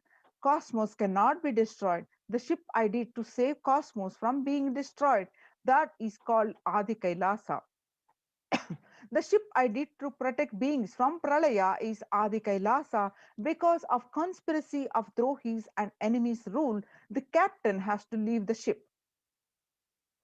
Before 12 years, knowing the great deluge that is going to happen, all Aushadas by this Guru Purnima, that Jnana Rasavadam, Navapashana is going to flower. Allow people to come and take dip in Navapashana flower. People, whoever comes and dip in Vaidyasarovar, they will not have death, they will not have corona. Crores and crores of people will come in line. Every day they will take a dip and in Ananda Lingam. On 13th May 2021, Devi continued to reveal that listen well to my words. For India, I made ship as protection. The Nityananda Navapashana Lingam in Vaidyasarovar. Go to Adi Kailasa, O Indians, listen. all those regretting losing Nityananda Nija Avatara without confusion and without talking, just as lip service, go to Adi Kailasa. When the first world countries closed their borders during a massive global emergency, Kailasa has opened its door to all without exception, and the breaking news and greatest news is these systems, the Kailasas ecosystems, which are successful in implementing the COVID care protection, are now recognized by the United Nations.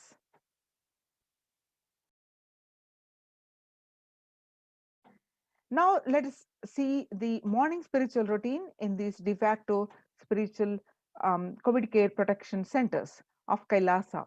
Morning spiritual routine is the fuel to reach Kailasa.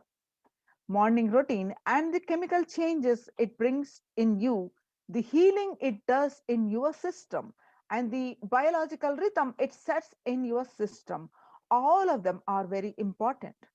It is an important fuel for you to experience the multiple dimensions of the universe. Spiritual routine and integrity to spiritual routine initiations are completely private, personal between you and me. Members of Kailasa's protective, preventive, multi-layered quarantine initiative take part every day in the morning spiritual routine here in Adi Kailasa Sarvajna Peetam. The morning spiritual routine consists of the Nityananda Yoga, Panchakriya, Nitya Prataksha Paduka Puja, the Kashayams, which is herbal drinks, and the Nitya Satsang. Tune your morning spiritual routine, tune your biological clock to the spiritual practices, because the chemistry you enjoy inside matters. That decides the kind of plane of the universe, the dimension of the universe you are going to experience. Kailasa or Patala. The Kailasa is the place, the highest abode where Paramashiva resides. And Patala is where the lowest dimension where the demons live. And Swarga or Naraka. Swarga is the heaven and Naraka is the hell. Morning spiritual routine is the direct path to Kailasa. The Supreme Pontiff of Hinduism says, person who is in love will wait to spend time with the beloved. If you are a seeker, you will be waiting for this 5 hours every day, because that is the time you get near what you are seeking. A person who is in love will be waiting to spend time with the beloved. A person who is seeking will be waiting to spend this 4 hours, because this is the time you get closest to what you are seeking. Your seeking takes shape into the system when your beloved comes near you. If you are tired, the love is gone and dead. During the morning 4 hours, if you are bored, your seeking is dead, gone, and you need to thorough overhauling inside you. You need to ask yourself, you need to question many of your answers. You need to bring pure questioning back to your life. The morning yoga, when you do the yoga, you experience your entire body becoming Amrita Sharira. That means the body filled with the nectar. It becomes an ecstatic body just by the air without any external touch. The Panchakriya involves 5 powerful processes to remove toxins and impurities from the system. Just like how we take a shower every day to clean the external parts of our body, Panchakriya is a powerful cleansing process which cleanses the internal organs of our body, keeping it cool. The techniques not only cleanse our body, just bring peace and balance to our mind and lightness and bliss to our being. The morning puja, you experience the space of bhakti, the devotion, the space of surrender that occurs to you from this devotion moves you from the I, which is so heavy, to God or Guru. This surrender allows us to drop all the unnecessary baggage from the head. One of the beautiful pujas in Hinduism is Rudrabhishekam. In Rudrabhishekam, we offer the sacred bath to Shivalinga while chanting the powerful mantras. The Shivalinga is a deity which beautifully represents the divine. Its form indicates how God is beyond form and formless.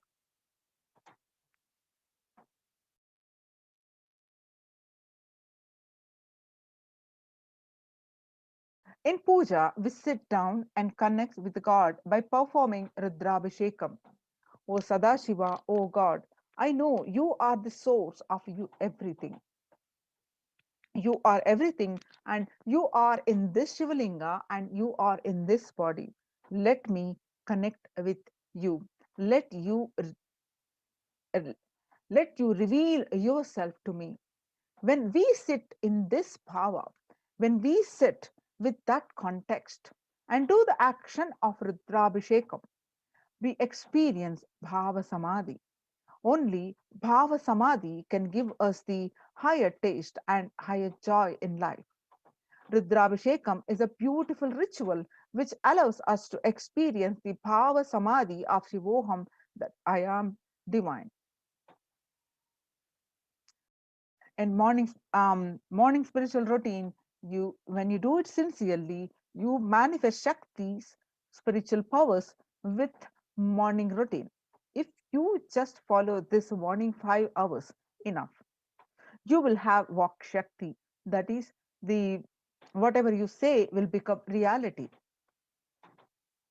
All Shaktis manifesting in you, because all the obstacles for manifesting Shaktis, tiredness, boredom, pitta, fatigue, everything will be churned out in that morning 5 hours. The morning puja is the most powerful mandala process, Shakti Pata, melting your being, and then sitting and listening to the sacred truths. Constantly inspiring, engaging, alive, awakening. Just this morning 5 hours. If you can bring integrity and authenticity, all the obstacles stopping you from power manifestation will disappear. You can perform and all the spiritual practices by yourself, like the morning yoga and Nitya Puja, but there will always be the risk of losing your initial inspiration and excitement after a few days and after a few weeks. Living in the enlightenment ecosystem, even if your boredom or tiredness try to pull you down, the Sangha will support you, help you by giving you the wake up call and supporting you to complete your incompletions. In Sanatana Hindu Dharma, we had at least 10,000 sampradayas, religious and spiritual traditions, keeping this enlightenment science alive. Each Hindu sampradaya is a spiritual ecosystem created for keeping enlightenment science alive. Every monastery, every adhinam, every mutt, every temple, every Veda Patashala, every Sarvagnya Pita is a lineage.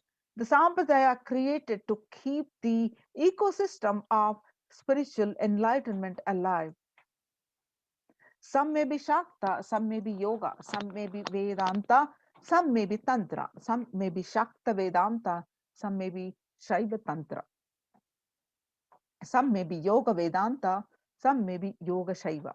Some may be Vaidika Shaiva, and all kinds of permutation and combination.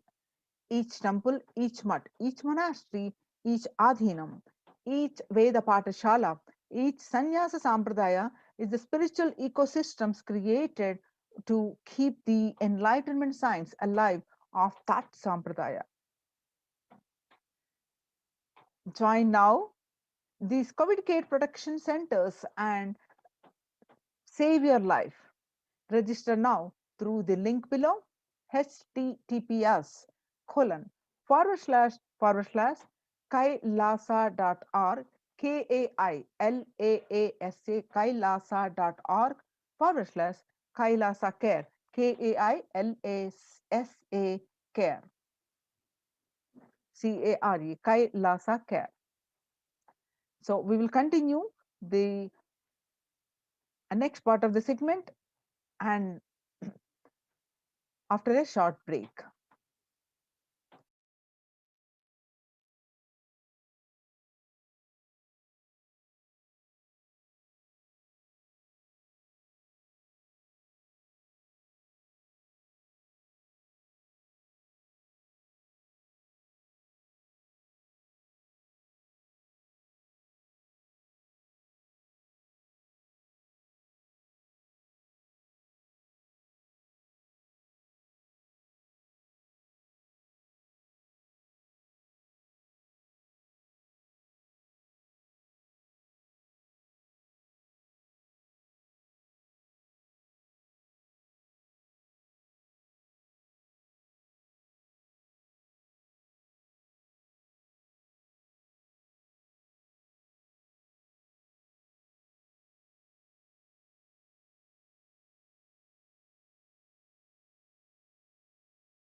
I have exciting news where today we are going to have the live satsang, and the Supreme Pontiff of Hinduism is going to share the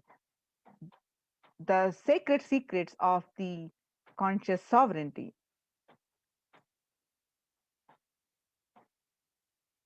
Welcome back to the next part of this segment.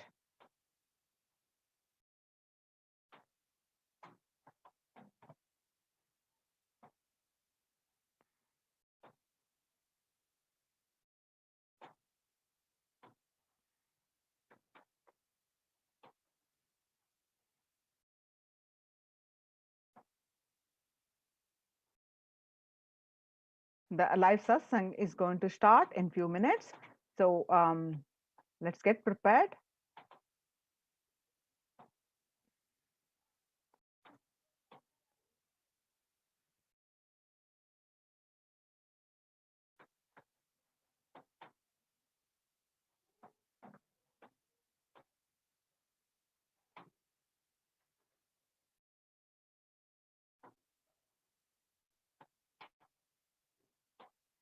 I'm going to project the,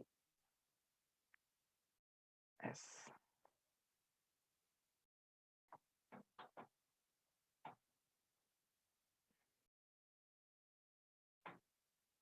So we're going to have the live Nityananda Satsang at 6 a.m. IST on conscious sovereignty in Chaturmasya. Conscious sovereignty not only brings you the freedom, it brings the right purpose for your freedom. Experience the freedom with right purpose through the conscious sovereignty. What is the secret behind the Chaturmasya and conscious sovereignty? Tune into the experience. And I request all the viewers to share this great, exciting news and share this in all your social media platforms, and let us all welcome Swamiji. So before that, we'll continue with our Adi Kailasa step and Kailasa's de facto spiritual embassies that are contributing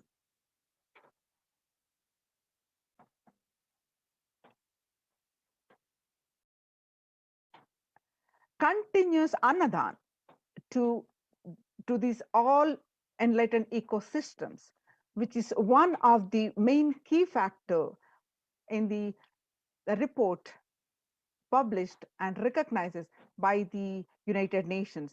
Let us understand the importance of the annadan, that is the free food service,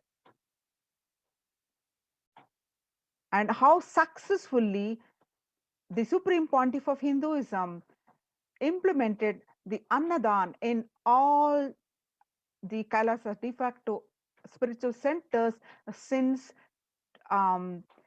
more than 2 decades.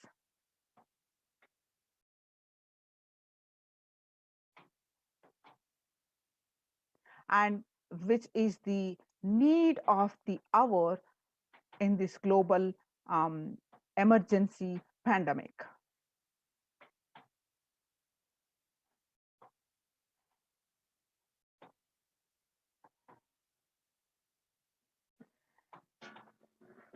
The Kailasa Department of Enlightened Civilization presents the multi-layer quarantine COVID care protection centers and the de facto embassies of Kailasa with the blessings of the Supreme Pontiff of Hinduism. Let us understand the need for the, first of all, need for this free food, the annadan, and how successfully Kailasa has served and been serving and going to serve the annadan. And if you see some of these reports, that how the pandemic creating a hunger catastrophe in India. The pandemic has led to increase in global food insecurity, affecting vulnerable households in almost every country. It has exacerbated the exciting inequalities, pushing millions of people into the vicious cycles of economic stagnation, loss of livelihood, and worsening of food insecurity. The statistics says that the World Bank estimates that 71 million people will be pushed into the extreme poverty across the globe as a result of the pandemic. The World Food Program estimates that an additional 130 million people could fall into a category of food insecure over and above the 820 million who were classified as such by the 2019 State of Food Insecurity in the World report. The hunger in plain sight. COVID-19 worsened the plight of food insecurity. More than 50 million people have experienced food insecurity during the pandemic, up from 35 million in 2019, according to the Feeding America nonprofit, the nation's largest domestic hunger relief organization.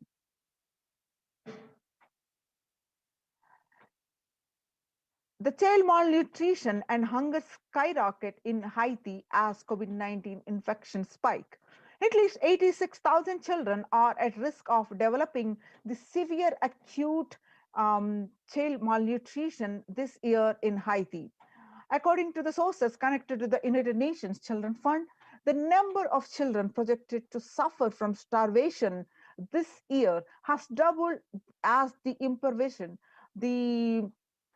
impoverished, the nation continues to grapple with extraordinary political and social crises exacerbated by the pandemic. The refugees are paying the highest price in the COVID-19 pandemic. Vulnerable groups such as refugees are paying the highest price in the COVID-19 pandemic. We are seeing the alarming trends that show many refugees around the world are unable to pay the food or rent and the struggling to access healthcare and education. The price hikes in local markets and further displacement caused by campfires have pushed many families further into food insecurity. During April and May, around 30,000 refugees in the Cox's Bazar camps raised questions and concerns, with 63% seeking services, including urgent food relief and shelter. Just over one-third, that is 37%, requested health or medical care. The famine risk spikes and amidst conflict and COVID-19 funding gaps. The number of people treating on the brink of famine has risen from 34 million projected at the beginning of the year to 41 million projected as of June. Without immediate emergency food assistance, they too face starvation, as the slightest shock will push them over the cliff into famine conditions.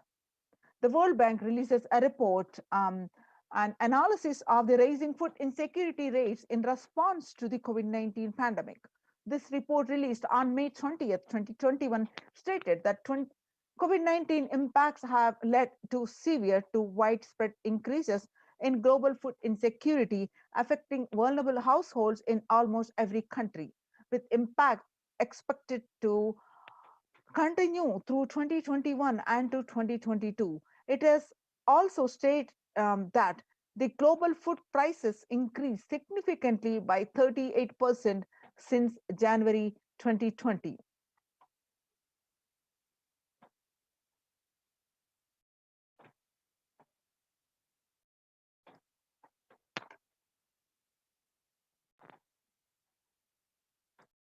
World Economic Forum: 155 million people are caught up in food crisis of varying severity. About 133,000 people in Burkina Faso, South Sudan, and Yemen are most at risk. 10 countries account for 2/3 of these facing acute hunger. The resilience of agri-food systems are being eroded by conflict, insecurity, and environmental trends.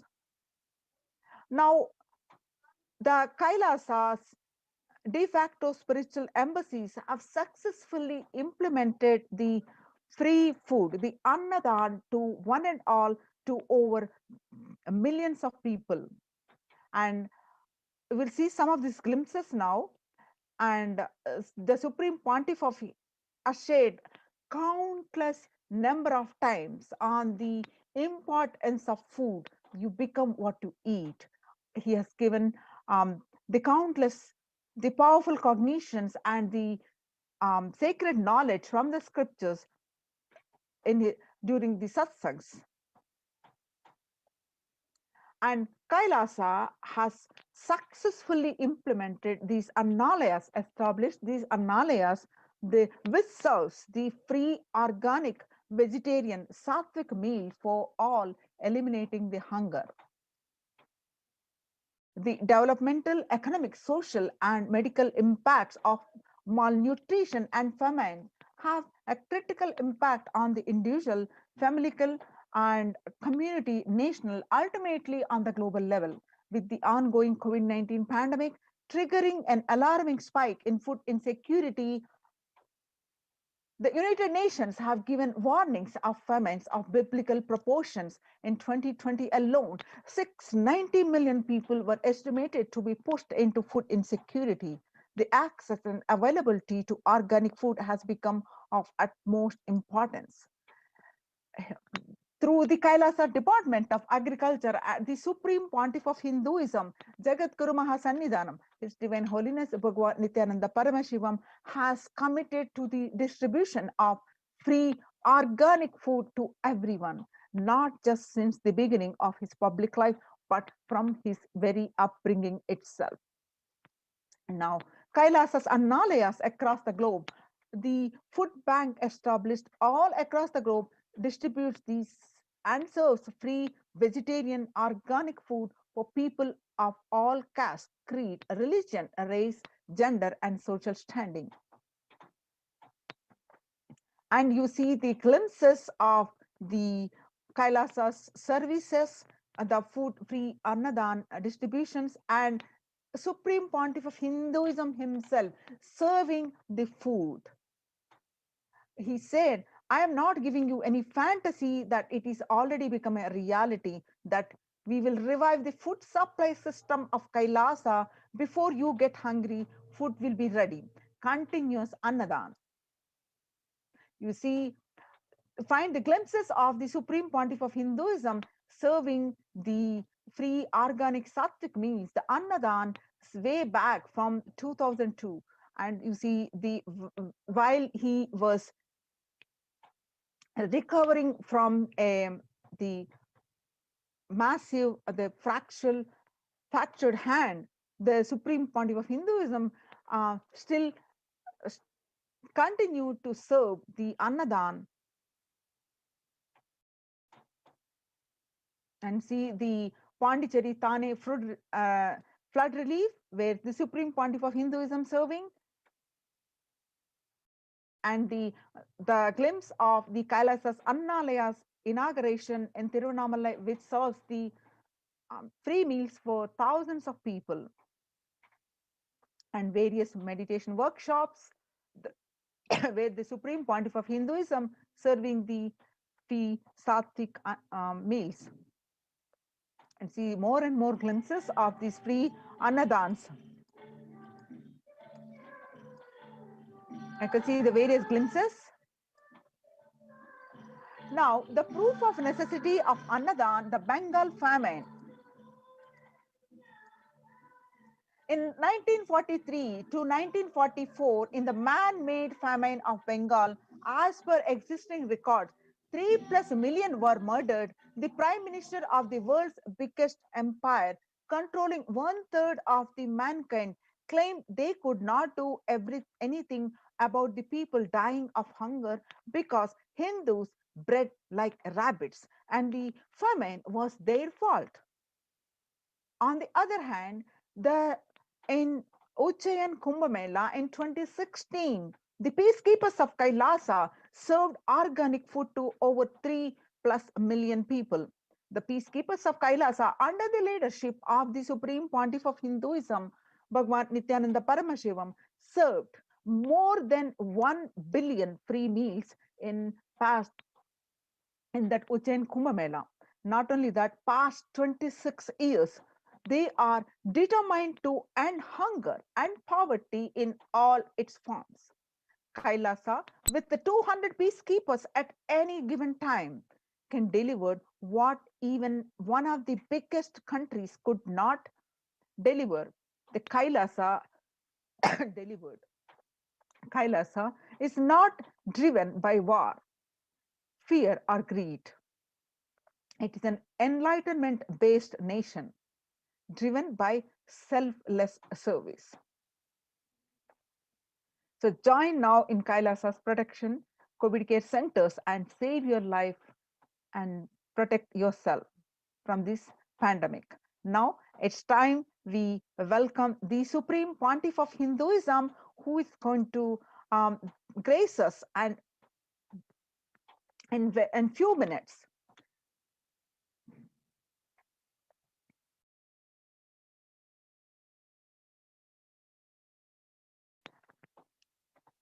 The Supreme Pontiff of Hinduism is going to grace us and bless us with the live satsang. He's going to speak on conscious sovereignty, the Chaturmasya. The conscious sovereignty not only brings you the freedom, It brings the right purpose for your freedom, the experience the freedom with right purpose through the conscious sovereignty.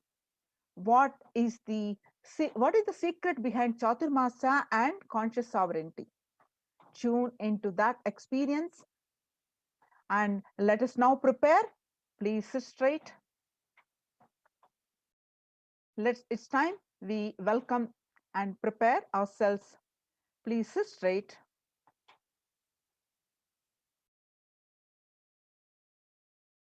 Connect with the Supreme Pontiff of Hinduism. Have a deep, strong feeling connection and sit with the deep space of gratitude. Intensely connect with him and start chanting the Mahavakya. Om Nityananda Paramashivoham. Om Nityananda Paramashivoham.